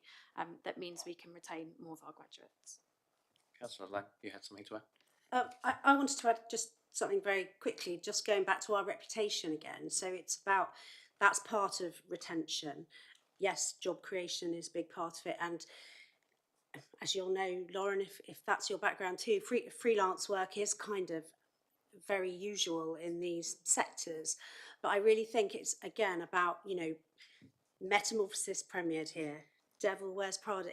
Plymouth is a place to learn your skills, but also to stay and practice them. And I think, there's a big part for us, all of us as elected members, to advocate for our cultural sector around that.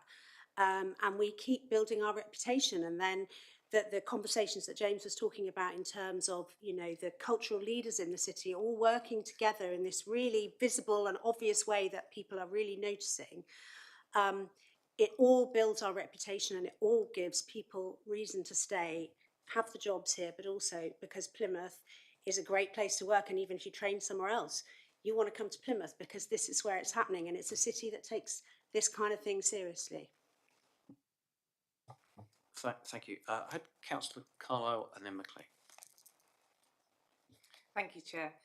Firstly, I'd like to say a massive thank you to James for all of the productions and everything that you are bringing to the city. It's been absolutely phenomenal, especially in the last year or so. I'm a regular theatre goer, give me a bit of a musical number. I'm all over that stuff, but it's been incredible. And I know from myself and various friends that they've been the most excited they've been for a long time about the Theatre Royal. And I do think it's a huge jewel in Plymouth's crown, and the fact that it's now being talked about so highly is fantastic. And I also love, I know when I was working before, like places like Plymouth Stock School's got a ginormous theatre there because they realise that majority of their students have never experienced live shows before, so they've started bringing people in. So the fact that you're doing so much concessions here to get people, I think everyone should experience the theatre at least once in their life to be fully absorbed in it, and the fact that you're offering that facility is really good. This is a bit more of a question, I think, to Councillor Lang or David. When we're talking about the challenges of creative space, a lot of our culture seems to be city-centred. And not everyone has the facilities to get to the city. Not everyone has the need to get to the city. Is there any way we can, when we're bringing it out, we can use community spaces that are already there, like with a variety of pop-ups or something, or like council-owned buildings, or through libraries and variety of sources, that we can start bringing the Theatre Royal, the Box, the various different enterprises that we've got in the city out to slightly bit more of the outskirts? I would say that getting this role in May, one of the very first conversations I had with David was absolutely about that. A lot of the kind of more exciting, noteworthy stuff around culture that happens in Plymouth happens in this bit of Plymouth. And I think it's a real challenge that we need to work out a way to respond to get what we're doing into different places right across the city, and not always relying on people, because it's very difficult for lots of people. And going back to the cost of living crisis, you know, even to get a bus into town for something that's free, you know, that might be a barrier too far for some people in our city. So it's a definite conversation that David and I have already been having. Hannah can talk a bit more about how Plymouth Culture does stuff all over the city, actually using unusual and different venues. I've even suggested, I mean, it's in town, but a weird one in town. And I think, you know, it's like you want to almost be able to kind of happen across stuff happening in somewhere that you wouldn't expect it. And I think those are my two absolute drivers about getting stuff into different bits of the city and including more young people. And I think those two things go hand in hand. And we have got venues in different bits of the city that we are not necessarily utilising in a way that we could be. Hannah. Thank you. So I think the report mentions that in 2021-22 there were 132 venues delivering culture. We don't have 132 theatres and they're not located in the city centre. So don't be fooled. There is activity happening everywhere. And I think a lot of this is about how we define culture. So some of those are village halls, they are schools, they are the pub down the road that does live music, so on and so on. So I think part of this is about really uncovering what is already there. I think a lot of the work that our community organisations do, particularly within their local authority, are showing where hubs are existing and stuff is happening. We're just not talking about it, or we're not linking that to some of the other stuff that's happening. So there are lots of venues being used, and I think we could talk about that more. We can do a lot of mapping around that, something we're working on. Also, all of the organisations we've mentioned have engagement programmes. So we haven't listed those, but the work that the box does out in the community, the work that James has mentioned with children, young people, families, is often beyond the walls of the venues as well. So we probably need to find a way of capturing that, talking about that, and making people aware of those opportunities more, so that then we can understand where the real gaps are. Because I don't believe that it's not happening across the city. I just think it maybe isn't as talked about. We're not aware of where those things are people accessing them? So there's a kind of big piece of work to do there, I think, about uncovering. Councillor Lang, and then I've got, I think, a final question from Councillor McLean. Yeah, I should have mentioned, and this, to me, this is just something about summing up Plymouth's appetite for culture and it happening in unusual places. I don't know if you knew about the vending machine that was in Drake Circus. For £1, you could get a poem, you could get a play, or you could get a badge. I had a poem in that, but actually it was so successful that I think it kind of took the organisers a bit aback, and it keeps being restocked because people have happened upon something in Drake Circus and you put £1 in, and that's your interaction with culture that day. And for me, I just thought it was a really clever, quirky project, but really underlined to me Plymouth's appetite for this kind of thing. And I think it was restocked the day before yesterday.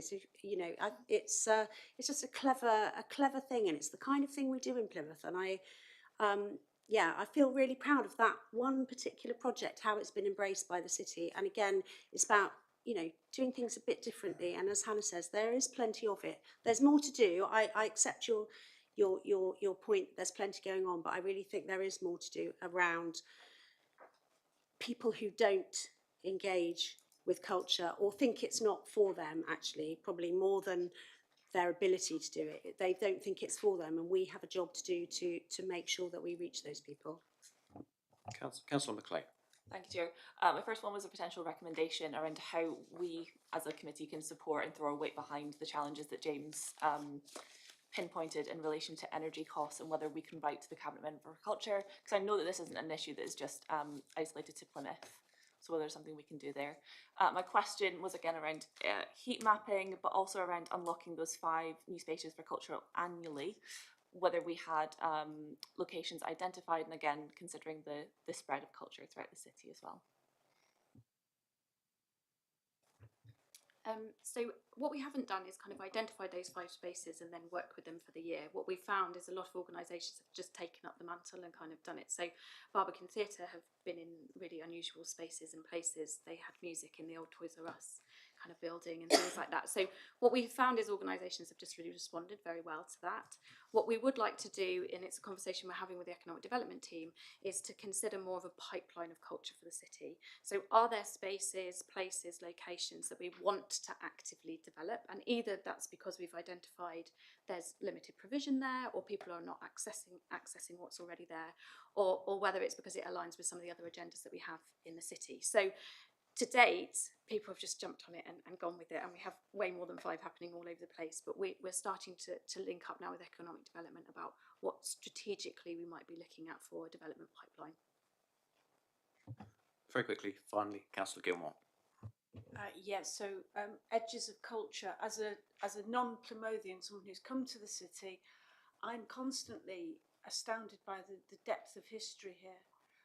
And yet I feel as though it's not really developed, as though it's not really being sold back to me as a tourist. And I'll discover something and say, oh my word, I heard this. And everybody around me nods and says, oh yes, we know that. But it's a plea, I guess, if you're looking at spaces and places and new things to do, the history of the city is extraordinary, but we're not really celebrating it quite enough, I don't think. Is that a comment on the question, or you want to answer? You can take it as either, depending on the time. Take it away and digest. And David, do you want to just briefly speak to that? I think we might indulge you a little bit in the next agenda item on the history of the city with the box.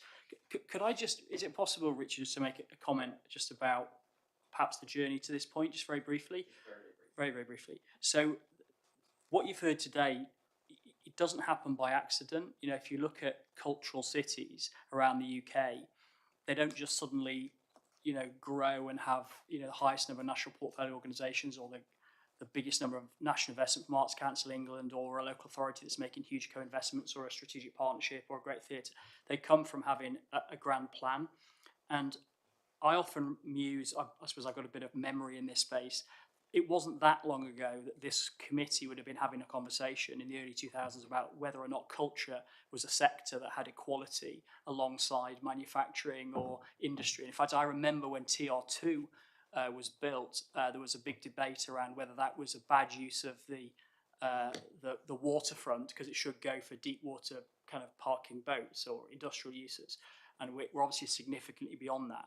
But the journey we've been on, so we've made the case for culture. We've assembled this really extraordinary partnership, and you've heard a little bit about it today with James, but there's any number of exceptional cultural leaders in the city. We have a new arts university, we have a university, a plethora of small organisations, CAST and many others, who are just doing some amazing work. But the other thing we've done is establish a strategic relationship with the Arts Council that's endured for 10 years.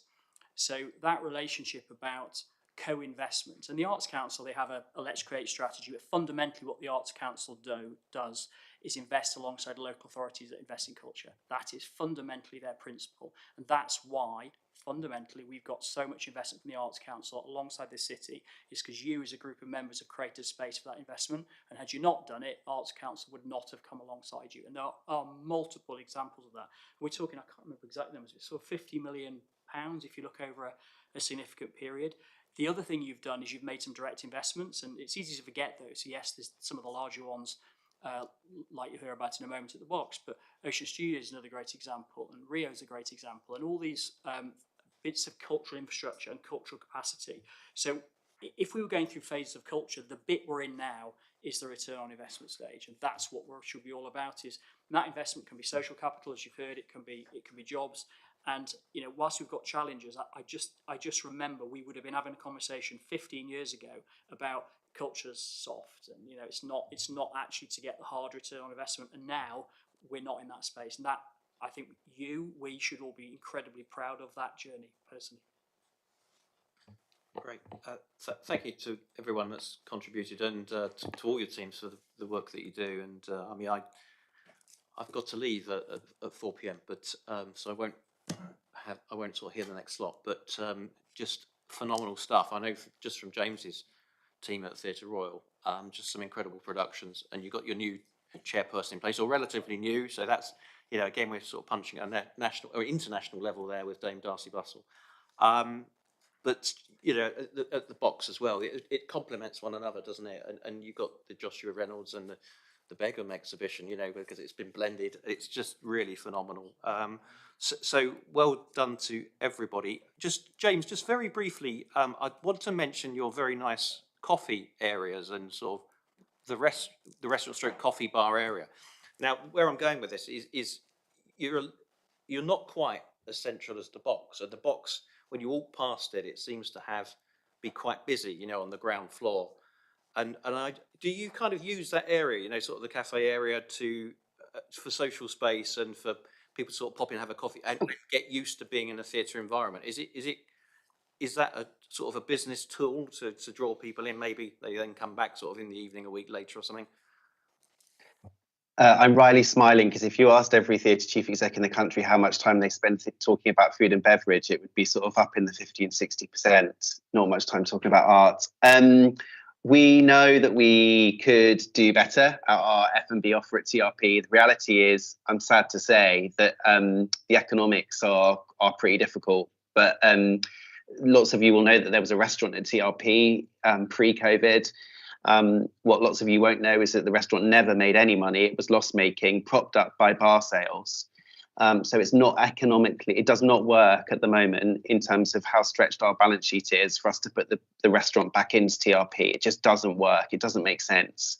But we do know that the whole offer of a great night out includes food and beverage and having it and eating and drinking. So we're really thinking about it. We're thinking about it within the context of the other developments around us happening at the Civic. Our ambition for kind of the other corner of on the other side of us where the Athenaeum is. We would love to have a better, more friendly, more welcoming food and beverage offer on Royal Parade, and we're definitely thinking about that. But to answer your question, you can come in and get a very good oat milk latte if that's what you want, Monday to Saturday. Some days only till 2:00. Thank you. I'm not usually one that takes it down to sort of street level. I mean, if there's a criticism of me, it's usually too strategic and up there in the clouds sometimes. But I just thought I'd ask that one because you know, it's a lovely building and it's just such a beautiful place to spend time in. And you know, sometimes you go there and you don't necessarily want to see a performance; you just want to sort of hang out there for a bit. So just to sort of plug that and maybe understand what's happening there. But good. All right. Well done on everything that you do there, and good luck with the next season and the Christmas season. And James, thanks for joining us. I know you've been busy, and thank you to everybody else. We're going to just note the recommendation. It's literally to note the report. Are we happy to note the report, colleagues? Wonderful. Through you, Chair, I do apologise. I know you've got to shoot off. Councillor McClay did mention the possibility of a recommendation around writing to the relevant cabinet member on the impact. I've written write to the relevant cabinet member for culture on the impact of the increase of utility costs on the cultural sector. It's whether you would like to put that forward as a formal recommendation to vote on. Happy to. If this could a form of words be provided, I can draft work with Councillor McClay on the between the two of wording. you, form a draft of words. Councillor Stone. Just for clarity, is that to the national government or to? Yeah. Okay. Thank you. Good. That's fine. So we noted the report. What I do suggest is a comfort break of 5 minutes. Is that all right for people? Because we're not at a break for 2 hours. Okay. Thank you.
We've got the report on the box, which is something to really look forward to.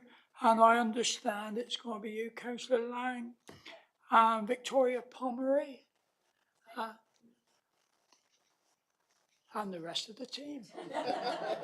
And the others. Thank you. Do you want to start off, Councillor Lang? Thanks, Councillor Tuffin. I got really weird tickle in my throat, so I hope it's not going to make me cough a lot. Yeah, so I'm just going to introduce the report about the box. And as you all know, the box was a hugely ambitious capital project to bring together several different strands of operation: museum, archive and gallery. And it opened in September 2020 in the midst of a global pandemic to critical acclaim. And since opening, in far from auspicious circumstances, the box has gone from strength to strength. Much changed in the world after the pandemic, I don't need to tell you that, but cultural organisations were badly hit. Visitor numbers in the museum and gallery sector, like theatres, were significantly impacted.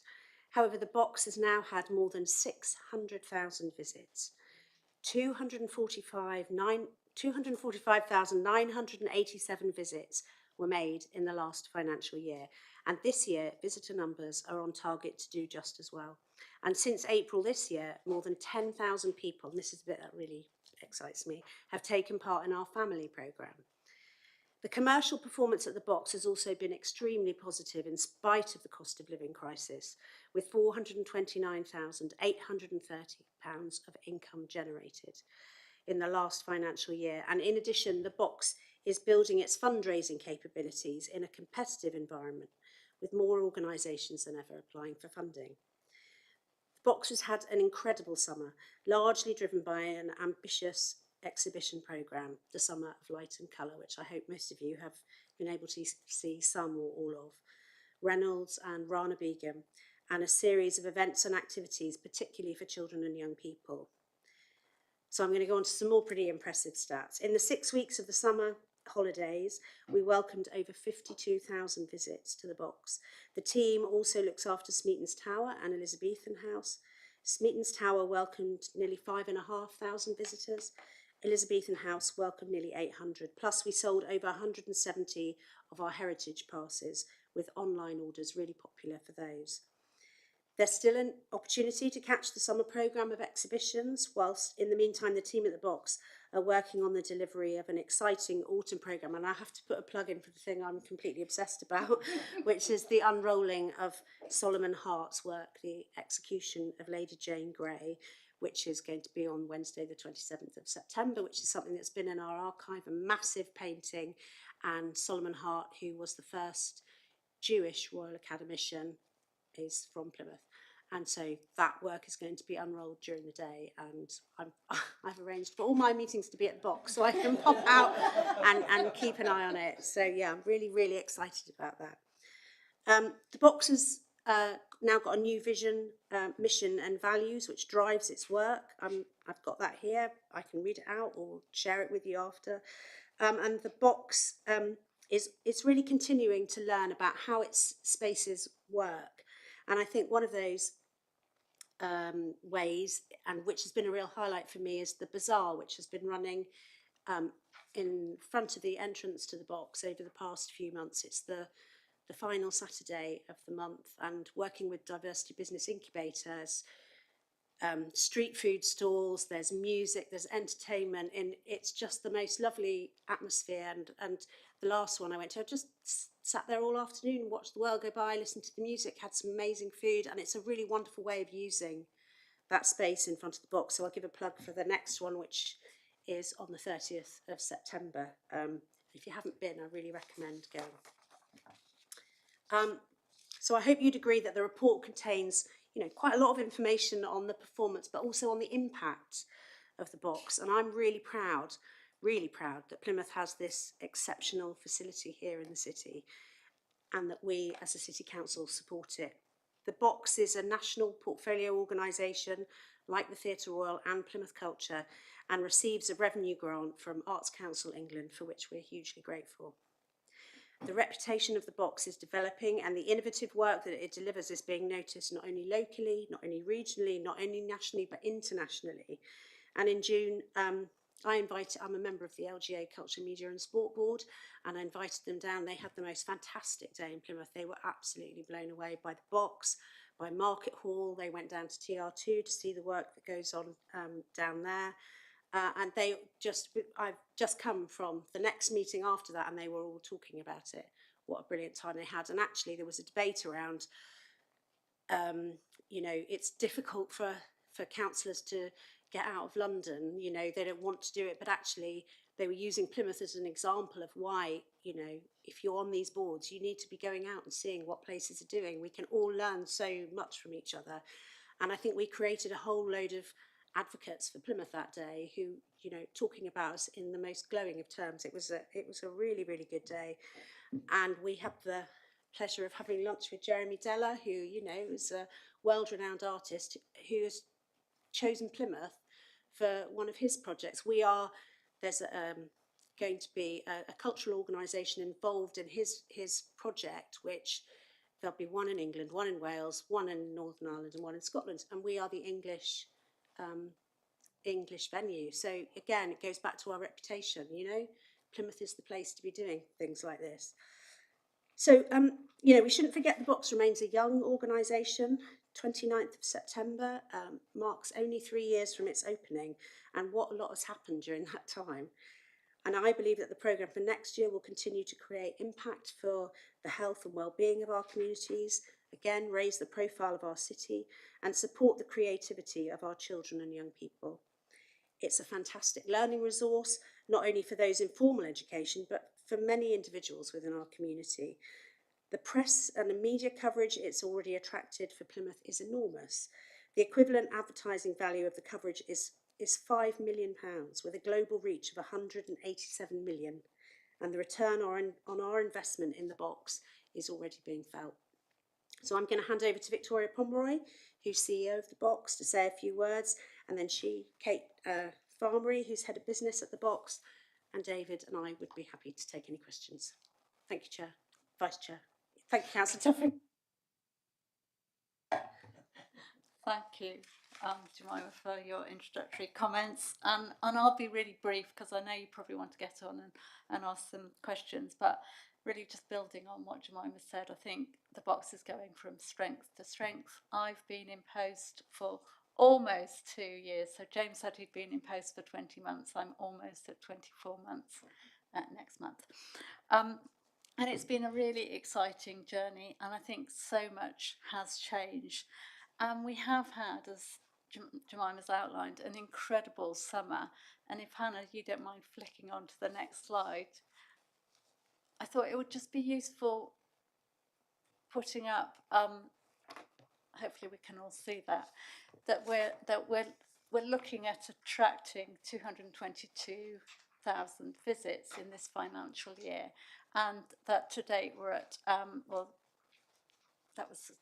to date was a week or so ago 125,000 visits. So I think it's an incredible story, and you can look at what happens across the year on where we get that peak over the summer. So the summer has been just amazing. And if we go on to the next slide, we just wanted to sort of outline what happened over the summer holidays. And every year it's been slightly different, which is kind of to be expected because schools finish at different times in that July period and start again at different times in September. But we also have to reflect on we're quite weather dependent. So as an indoor attraction, quite often people flock into us when it's raining. This summer was perfect. We did have quite a lot of visits during the last 2 weeks of July, when it seemed like the monsoon season here in Plymouth. And I think what we're really working to as a team is how we can make it so that you come to the Box as well as go to the beach. You come to the Box as well as walk on Dartmoor. That we sort of start to make it unmissable. It's a world-class offer, and we want you to be here, even if it's just for an hour, even if it's nice weather. So I think there's still some work to do around that. But during the summer, we had a host of activities for families. Some of you may have seen those. They were incredible. We had queues of individuals. And I think just under 7,000 people came to the family activities, all of which are free. And really that's helping to support those families in a cost of living crisis. And that was massively up from the 4,200 we had in the summer of 2022. And Hannah, if you don't mind, just final slide, just given that we are visual arts and visual stuff is really important. I think that gives a sense of some of the activities that were happening across the summer, from yoga under Rana Beacom's work to the bazaar that Jemima mentioned earlier. And visit numbers are really important, but so too is the quality of the experience. And I think, you know, we work really hard to make sure that all our visitors, whether they are regular gallery, museum goers, or have never been to a museum or cultural institution in their life, feel properly welcomed. And the team does an amazing job in terms of welcoming, looking after a big building, and making sure that the offer, so the content from the archive through to the museum collections, is really strong. And talking to your point about the history of the city, I'm new to the city, but I'm constantly finding out new things. And I think we are trying to make sure that that history of the city really comes through in our displays. So Jemima has talked about the Solomon Heart, which is incredible, you know, that the first ever Jewish artist came from Plymouth. And that, you know, we should be celebrating the fact that this amazing 19th century artist, who may be somewhat out of fashion these days, but he came from Plymouth. We are also working with members of our community on the Plymouth Community History Festival, which starts at the end of this month.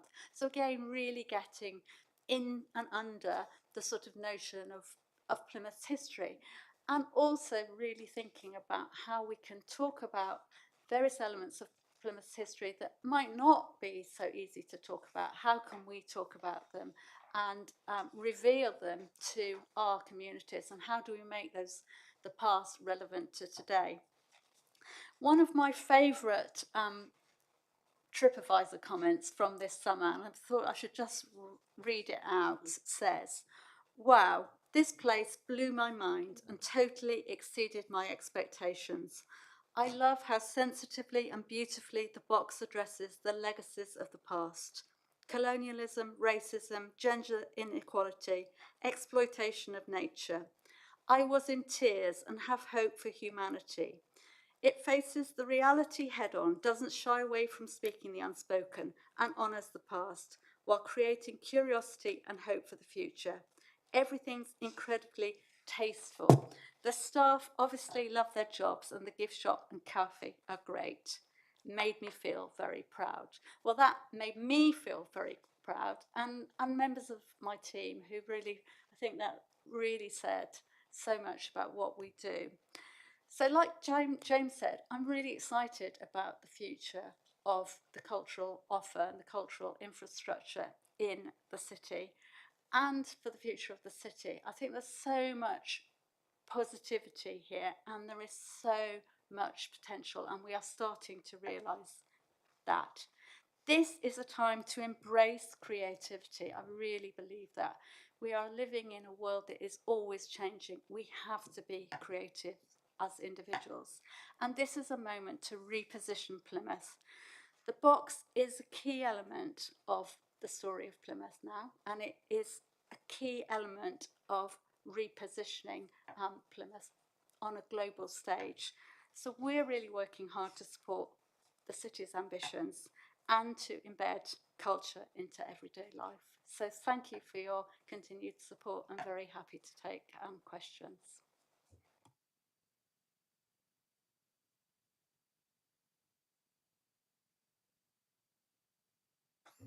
Councillor Stolman.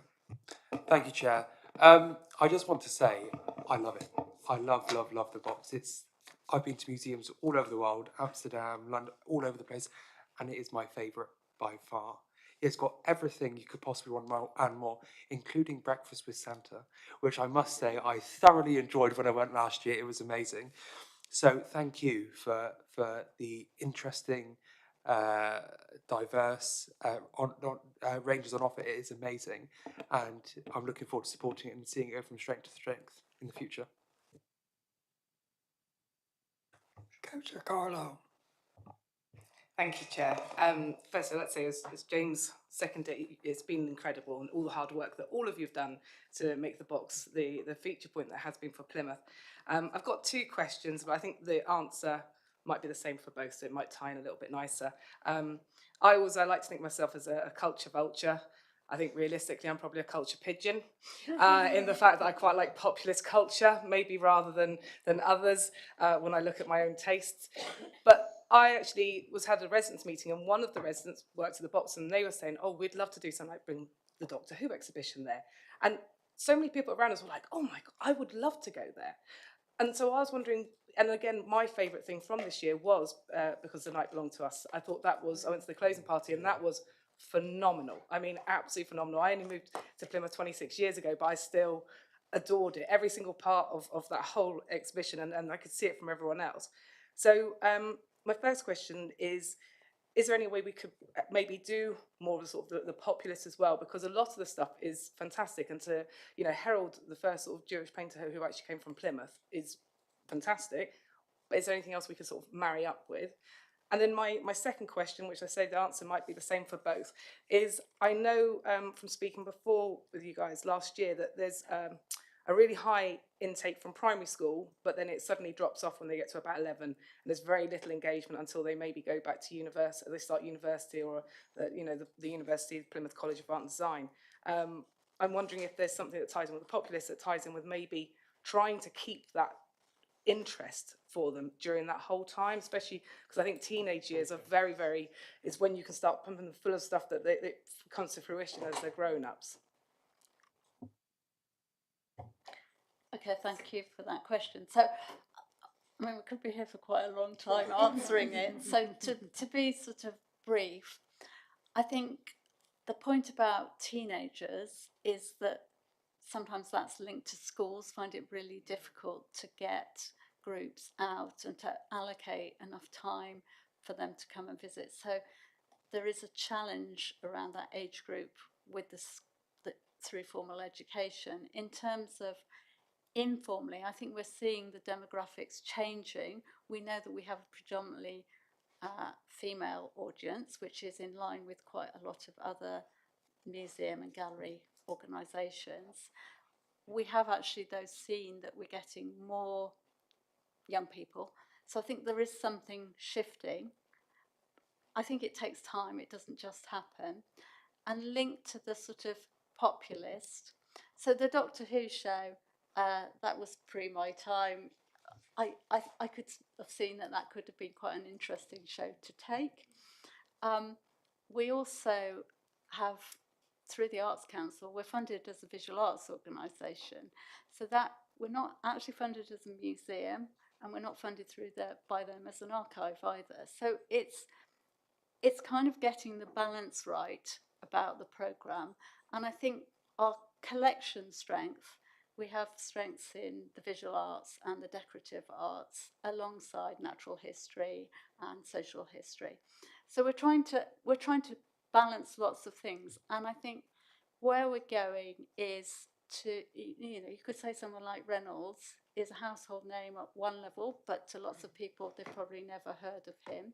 The fact that he's local is great, and it's how we own that. And bringing another Royal Academician at the same point has been really interesting, because that's opened a whole world to some people about contemporary art. So I think it's not to say that we wouldn't do things that are populist, but I would prefer to do shows and we make them popular, which is slightly different. And for me, it's about how do we use our collections, because we have such amazing collections. The Cottonian collection is a designated collection, so that's of national quality. There are works in it that have never been on show. It was gifted to the city in the 1850s. So I think it is our job to make sure that more of the collection is seen more often. We had a conversation only yesterday with the University of Plymouth about, can we develop some shared doctoral research with them, because what we don't necessarily have is all the skills to know about Indian miniatures, for instance, of which there are some in the Cottonian collection. And we need to bring other expertise in. Some of that expertise will be from the university sector, but also members of our community. And we're also looking at a much more co-curation model as a way of working. So what you talked about, Cousin Ike, belongs to us. So people, local people were involved in deciding what should be in the show. We're going to do more of that kind of work going forwards. Councillor Macleay. Thank you, Councillor Tuffin. I just want to echo all the praise that my colleagues have very well deservedly lavished on you and your team today. I love the box. It's also one of my favourite spaces in Plymouth. My question was around the snapshot survey of the 800 visitors. I think, first of all, is there an ambition to increase that sample size just so we can get a better idea of the full picture of who's coming to the box? I represent Plymouth and Channelwood, which I would assume would be lower down on the list. And I was just wondering how you are reaching out to those further aflung parts of the city as well to encourage them into the box. I've been asking exactly the same question, and I think it's probably a good idea to hand over to Kate, who can explain how we're going to start capturing, you know, more of that data in a much more sophisticated way. But yeah, because I think it's really important, isn't it, in terms of what Victoria's talking about, what we do in the future and how we work with different people and engage with different people and that's not the right word, create stuff that people are going to want to come and see. We need to know who's coming and why they're coming and what's the thing that's floating their boat. But Kate can go into much more detail about what the plans are for that. Thank you, Councillor Lang. And it's a very good point that you make, because internally we have spent the first half of this year swimming through all of the data that we have at our disposal. If I'm honest, it's quite a patchwork in that we have box office data from the COVID years when everybody was ticketed. We then introduced a framework through the Arts Council that did collect a small sample of visitors, but it's very, very clear to us that we've learned quite a lot from that, but we need to know an awful lot more, because we really need to understand not only more about who is coming, but also who isn't coming, what the barriers to attendance are, and the reach that we have both within the city and beyond. So as Councillor Lang indicated, we are in the process of implementing a new system called Illuminate, which will vastly expand the number of surveys we do. We're targeting at least 2,500 a year, which is actually a statistically accurate sample compared with the number of visits we get. And that will be primarily done on interviewer-led exit surveys, which significantly increases the efficacy of the responses that we get and the accuracy of them. And that will tell us everything from where people have come from, what are their motivations to visit, how long did they spend there, what was their primary reason for coming, but then what did they do once they got here. And we will be able to enter that into a portal that the Arts Council hosts, which will allow us to compare our data with similar venues, not only regionally and right across the country. So I would say that the next time we come to this committee, for example, we will have a significantly improved set of audience data and intelligence to share with you all.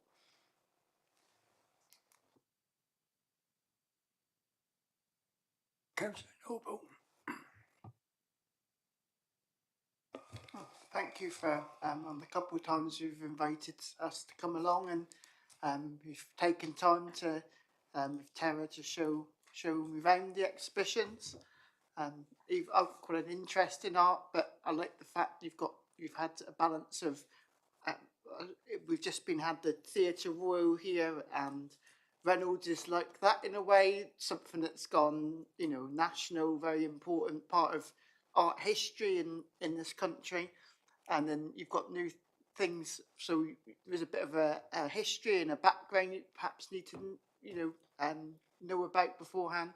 But some of the exhibitions I quite like the Rana Begum, quite a lot of the things that happen in the St Luke's Church, where you don't need to know, you can just go in and enjoy the colours or find something interesting. They had the obelisk there before and they had the wallpaper. artwork. That's probably, but you know, you can. It's interesting. You find out, oh, that was the size of a portrait, wasn't it? That was covered in the wallpaper. But yeah, so you find it. So, how do you mix things so that people that know very little about art or art history feel that it's accessible? Those are perhaps successful things, but how do you sort of target that, if you like? Yes. Thank you, Will. That was a helpful question. I think what you were referring to, the large piece, was the British Art Show, and Sue Williamson was the massive obelisk.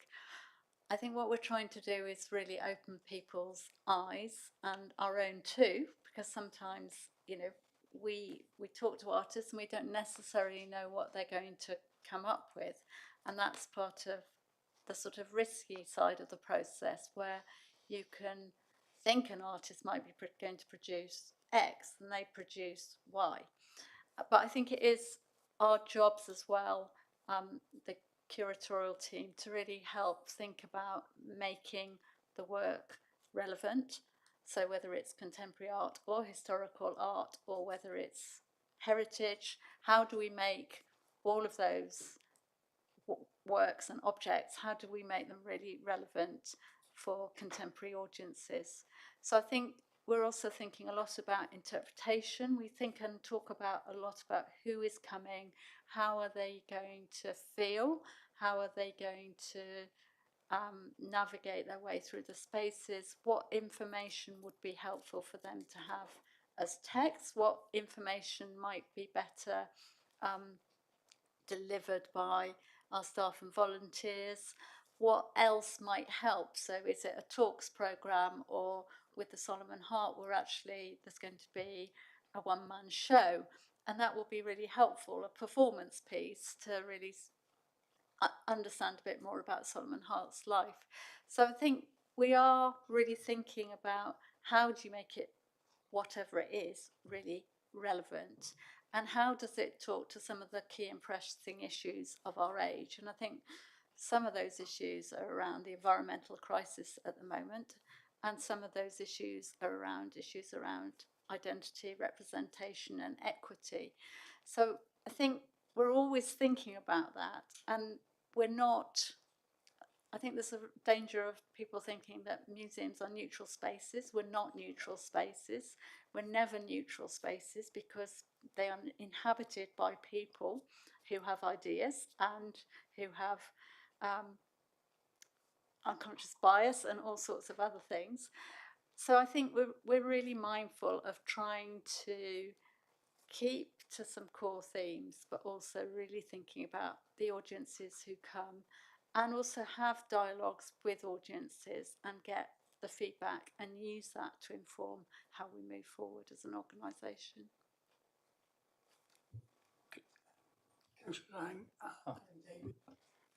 I wanted to add something around. You said something interesting, Will. You said you have to know a bit about this exhibition before you go, and that's not true. And I think that, it's nice to know, and if you do know, that's great. But again, going back to the very first conversations I had with David when I got this portfolio role, for me, there is something about, there are people in our city who don't feel the box is for them, and feel that walking through those doors is not something they're allowed, in inverted commas, to do, because it's not part of the life they've had thus far. And so, there is research around, it's very difficult to change the demographics of people who take part in cultural things and go to cultural places, but that's not going to put me off and not going to put the team off, because for me, and especially the stuff around young people, is to break through that perceived barrier before they even know it exists. And then the box is a place for them to go anytime they want to, whatever exhibition it is, whatever is happening in there. They are as entitled to walk through those doors as anyone else. And I think it's hard for people whose lives have always had some kind of cultural element to it to understand there are people who do not feel like that. And it's our duty, really, and I feel this really strongly, to make sure we are doing everything we can to overcome those perceived but very real barriers.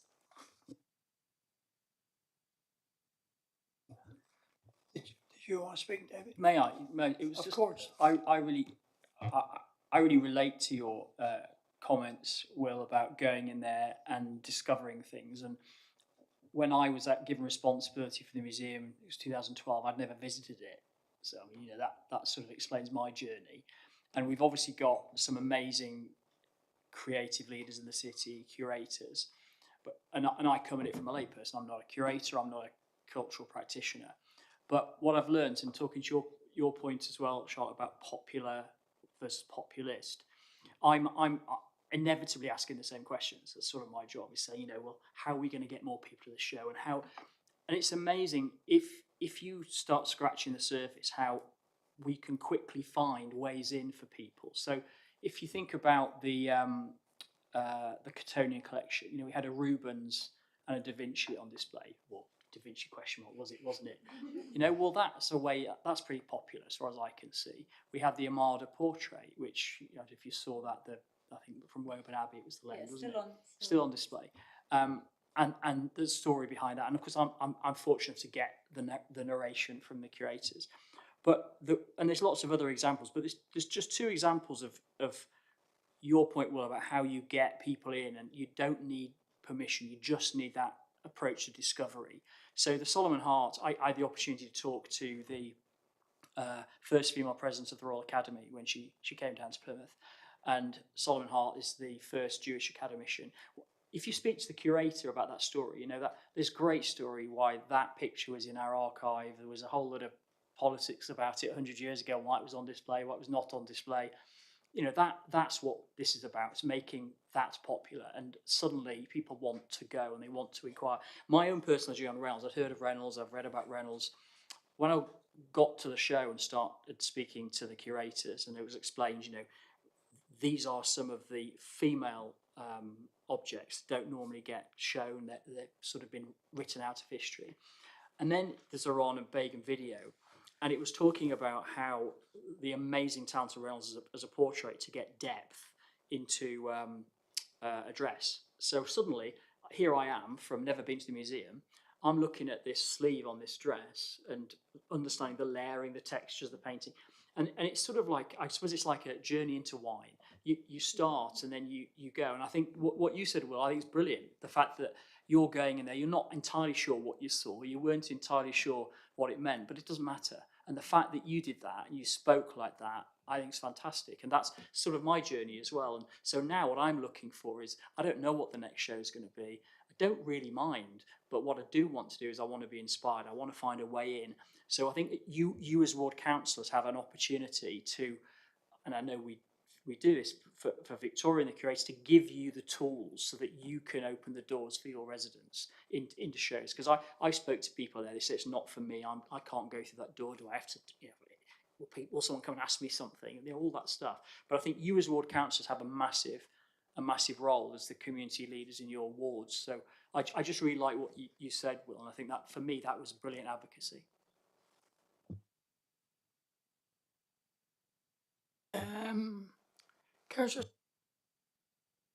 Thank you, Chair.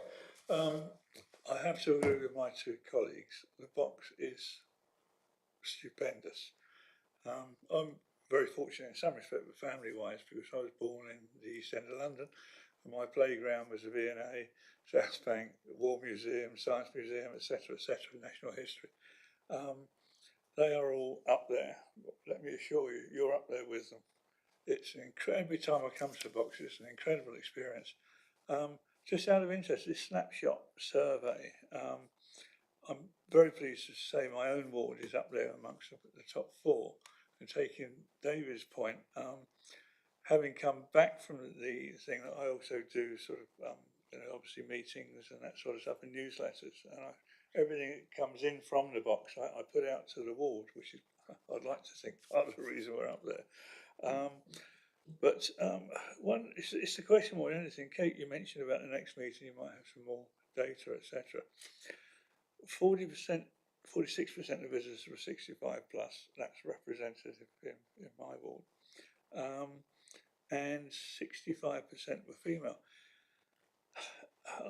I'm trying to think of ideas of how we can attract more males, old and young, and it's a bit of I'm bouncing at the moment. So if you do come up with anything, if you please let me and the other councillors know.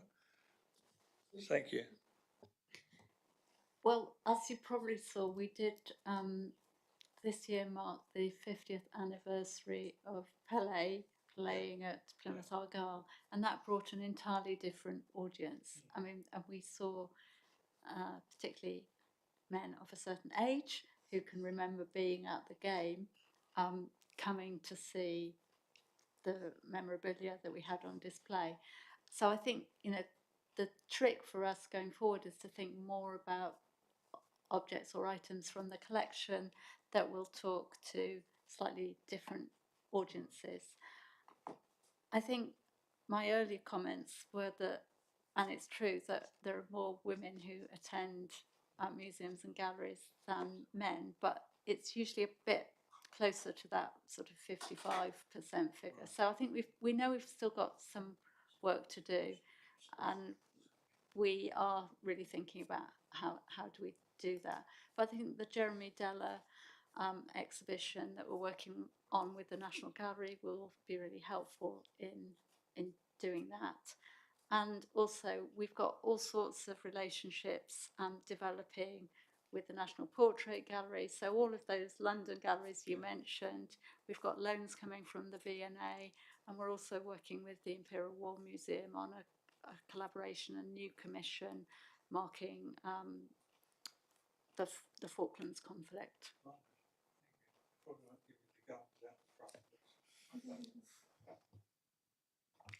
Councillor Gilmore. Thank you, Chair. Yeah, everybody's said so many congratulations. I won't go on, but what an incredible achievement. I think what Councillor Carlisle was saying about populist exhibitions was really interesting. You talked about Pele bringing in a different audience, and that's a really big thing. For me, I think attendance at galleries and museums and so often it's inherited. If you were taken as a child, then you go now. Maybe school took you as a child and you still go now. But if that didn't happen, then maybe you don't go, and that's really a big thing to somehow overcome. And maybe populist is the way somehow for that kind of opening up. But what I really wanted to talk about, I'm often on the same track, is I'm thinking about bringing in youth in a different way. Many years ago when I was at university, I was a temp, and I temped in the V&A, so I got to be backstage at the V&A. What a privilege.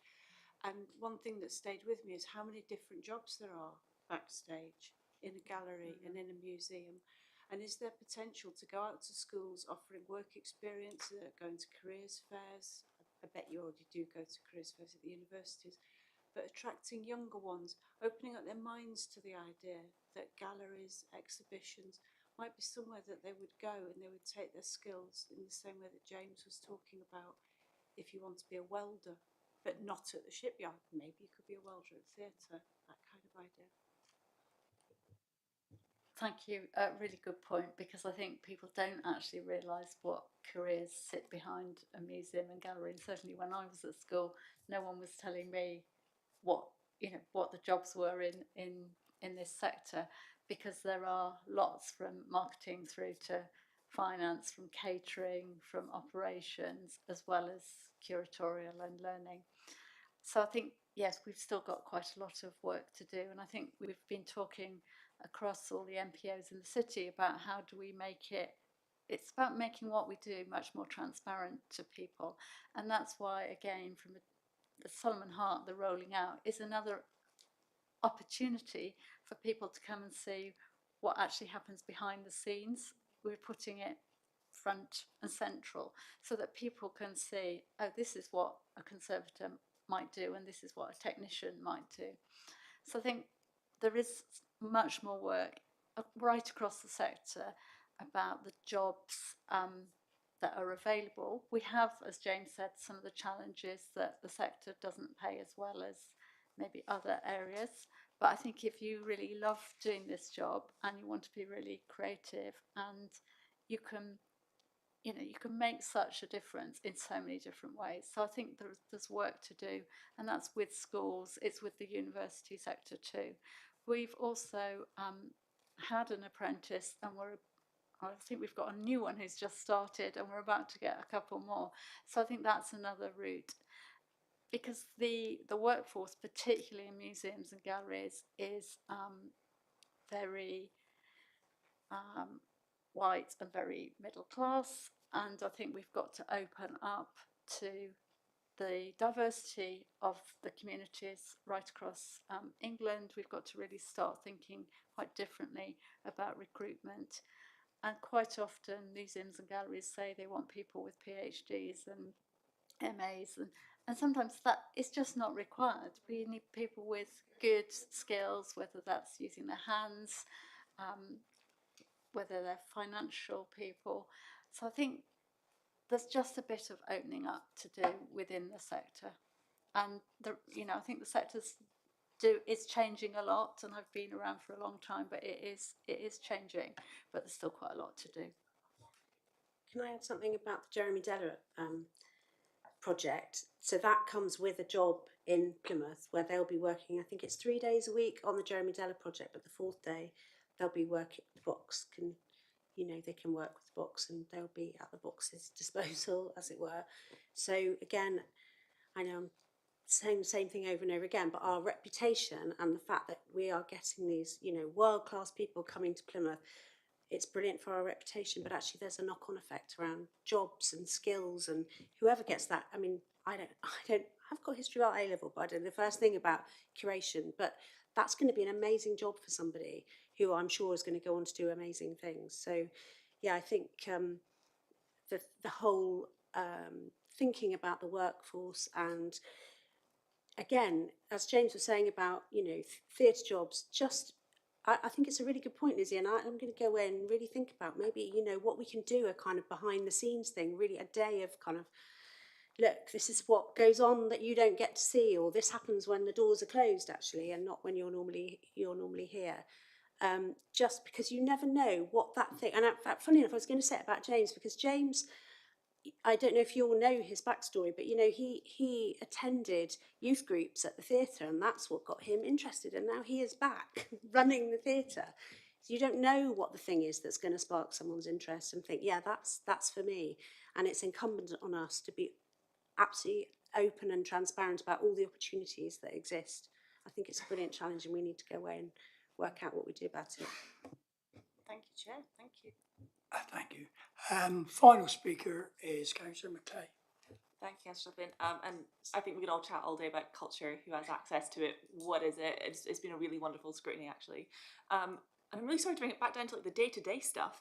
I'm looking at the slide on donations on page 237, and I'm just wondering, it looks like they've taken a bit of a dip recently. Do you think that's in relation to like cost of living crisis? Are they where you want to be? What's the plan for like bringing them up? It's a bit of a wide set question, really, that one. Excellently spotted. They're not where we want them to be. And one of the many things on my to-do list in sort of quarters 3 and 4 of this year is to review our whole donation strategy. We need to refresh the boxes. We need to look at the online process to make sure that donating is much higher up on that kind of journey through the website. We also need to review how we are training our visitor services staff so that they feel comfortable to ask for donations, because whenever we do that, I sometimes go and spend half a day working front of house and ask for donations, almost to prove that the donations have a spike when that happens. So we have a new, we've been between operations managers for about 5 months, and we have a new operations manager starting at the beginning of October, and I'm meeting them tomorrow afternoon, and again it's on the list of things that I'm going to work with them on to completely refresh our approach to donations. We're not doing badly compared with the sort of the industry average, but we are much more ambitious than not doing badly. So it's absolutely an area that we're planning to transform over the next couple of quarters. Thank you. Councillor Rainsford, You are definitely my final speaker. No, I was actually just typing a question to Councillor Lang because I thought I wasn't getting in. Just a silly question, really. Is there an equivalent of the Royal Academy Summer Show anywhere outside London? Because Cornwall and Devon have a history of having some wonderful artists and sculptors. And I wondered whether anybody had thought about doing something alongside perhaps a juxtaposition with previous academicians. No, it is a good thought, and I suppose the Royal Academy has made much of its summer exhibition over a long period of time, and there are quite often open exhibitions that happen which have a similar flavour. And I've worked on open exhibitions where you've literally accepted everyone and just hung it, and it ends up looking like the Royal Academy's summer show. So it's not beyond the realms of possibility. I think it would be quite interesting because actually, in my experience, when you do those kind of shows, you end up finding out about artists that you weren't aware of who live somewhere within your region. So I think it's a watch this space rather than anything else. I can't say it's on the programme yet, but I think, you know, it is something that I'm giving a bit of thought to, because I think it's really interesting about how you get artists who've had lots of training alongside artists who might be amateurs, in inverted commas. But we've got to find the right mechanism if we're going to do that for the context here. But thank you for the question. I wasn't trying to bounce you into it. It's just an interesting concept. And since being a councillor, 2 months, I've stumbled across a couple of artists who actually are very talented and sort of hidden away. I mean, one in late 80s even. But, you know, I think there's some potential. Before I thank you, could the committee just note the report? Thank you. Councillor Lang, Victoria, Kate, David. It really was an impressive presentation. Thank you so much for that. I suppose I've been on this council all the way through the journey. So I remember David coming to a committee saying, we're going to do something with the museum and the library. And then we went through a long period. We had COVID, which kind of interacted with it. And I think what's really interesting is, David, you're the most enthusiastic person I ever met when you were advocating it, but it's far outshone its promise. And I think it would be fair, a reflection of the committee, to go back to the box team, congratulate them and thank them for the great work they're doing. And perhaps we should capture that story about having to go through COVID. It could be part of the museum or the box. But I think it's really important that we reflect the committee, and I'm sure the committee agree, because everyone spoke so highly, and we're very grateful for everyone's work, so thank you. May I briefly respond to that? There's one thing I wanted to say, which is that this happened because of the partnership between members and officers. And I remember Tudor saying to me at the time he'd never worked on a project with a greater level of member engagement in the history of his time on the council. And it was cross-party, and it survived. What's beautiful at the box is that the foundation stone is laid by the Conservatives, and the opening plaque is laid by the Labour Party, which I think it just says everything you need to know about that project. But it was the collaboration, and there's two key lessons. One, if that collaboration between members and officers works, you get great stuff, and if you don't compromise, you get great stuff. And that's why we attract great staff, because great staff, you know, they want to be part of something, and Victoria and Kate are taking it, as you said, way beyond where we hoped. But I think there is a thank you back to members, because you created the space for it, and it would be hard to do it now in a cost of living crisis. You can't imagine doing that scale of investment, but you were brave. You really were brave, and you invested. And had you not done so, or you'd compromised, or you'd value engineered, we would not be having the same conversation today.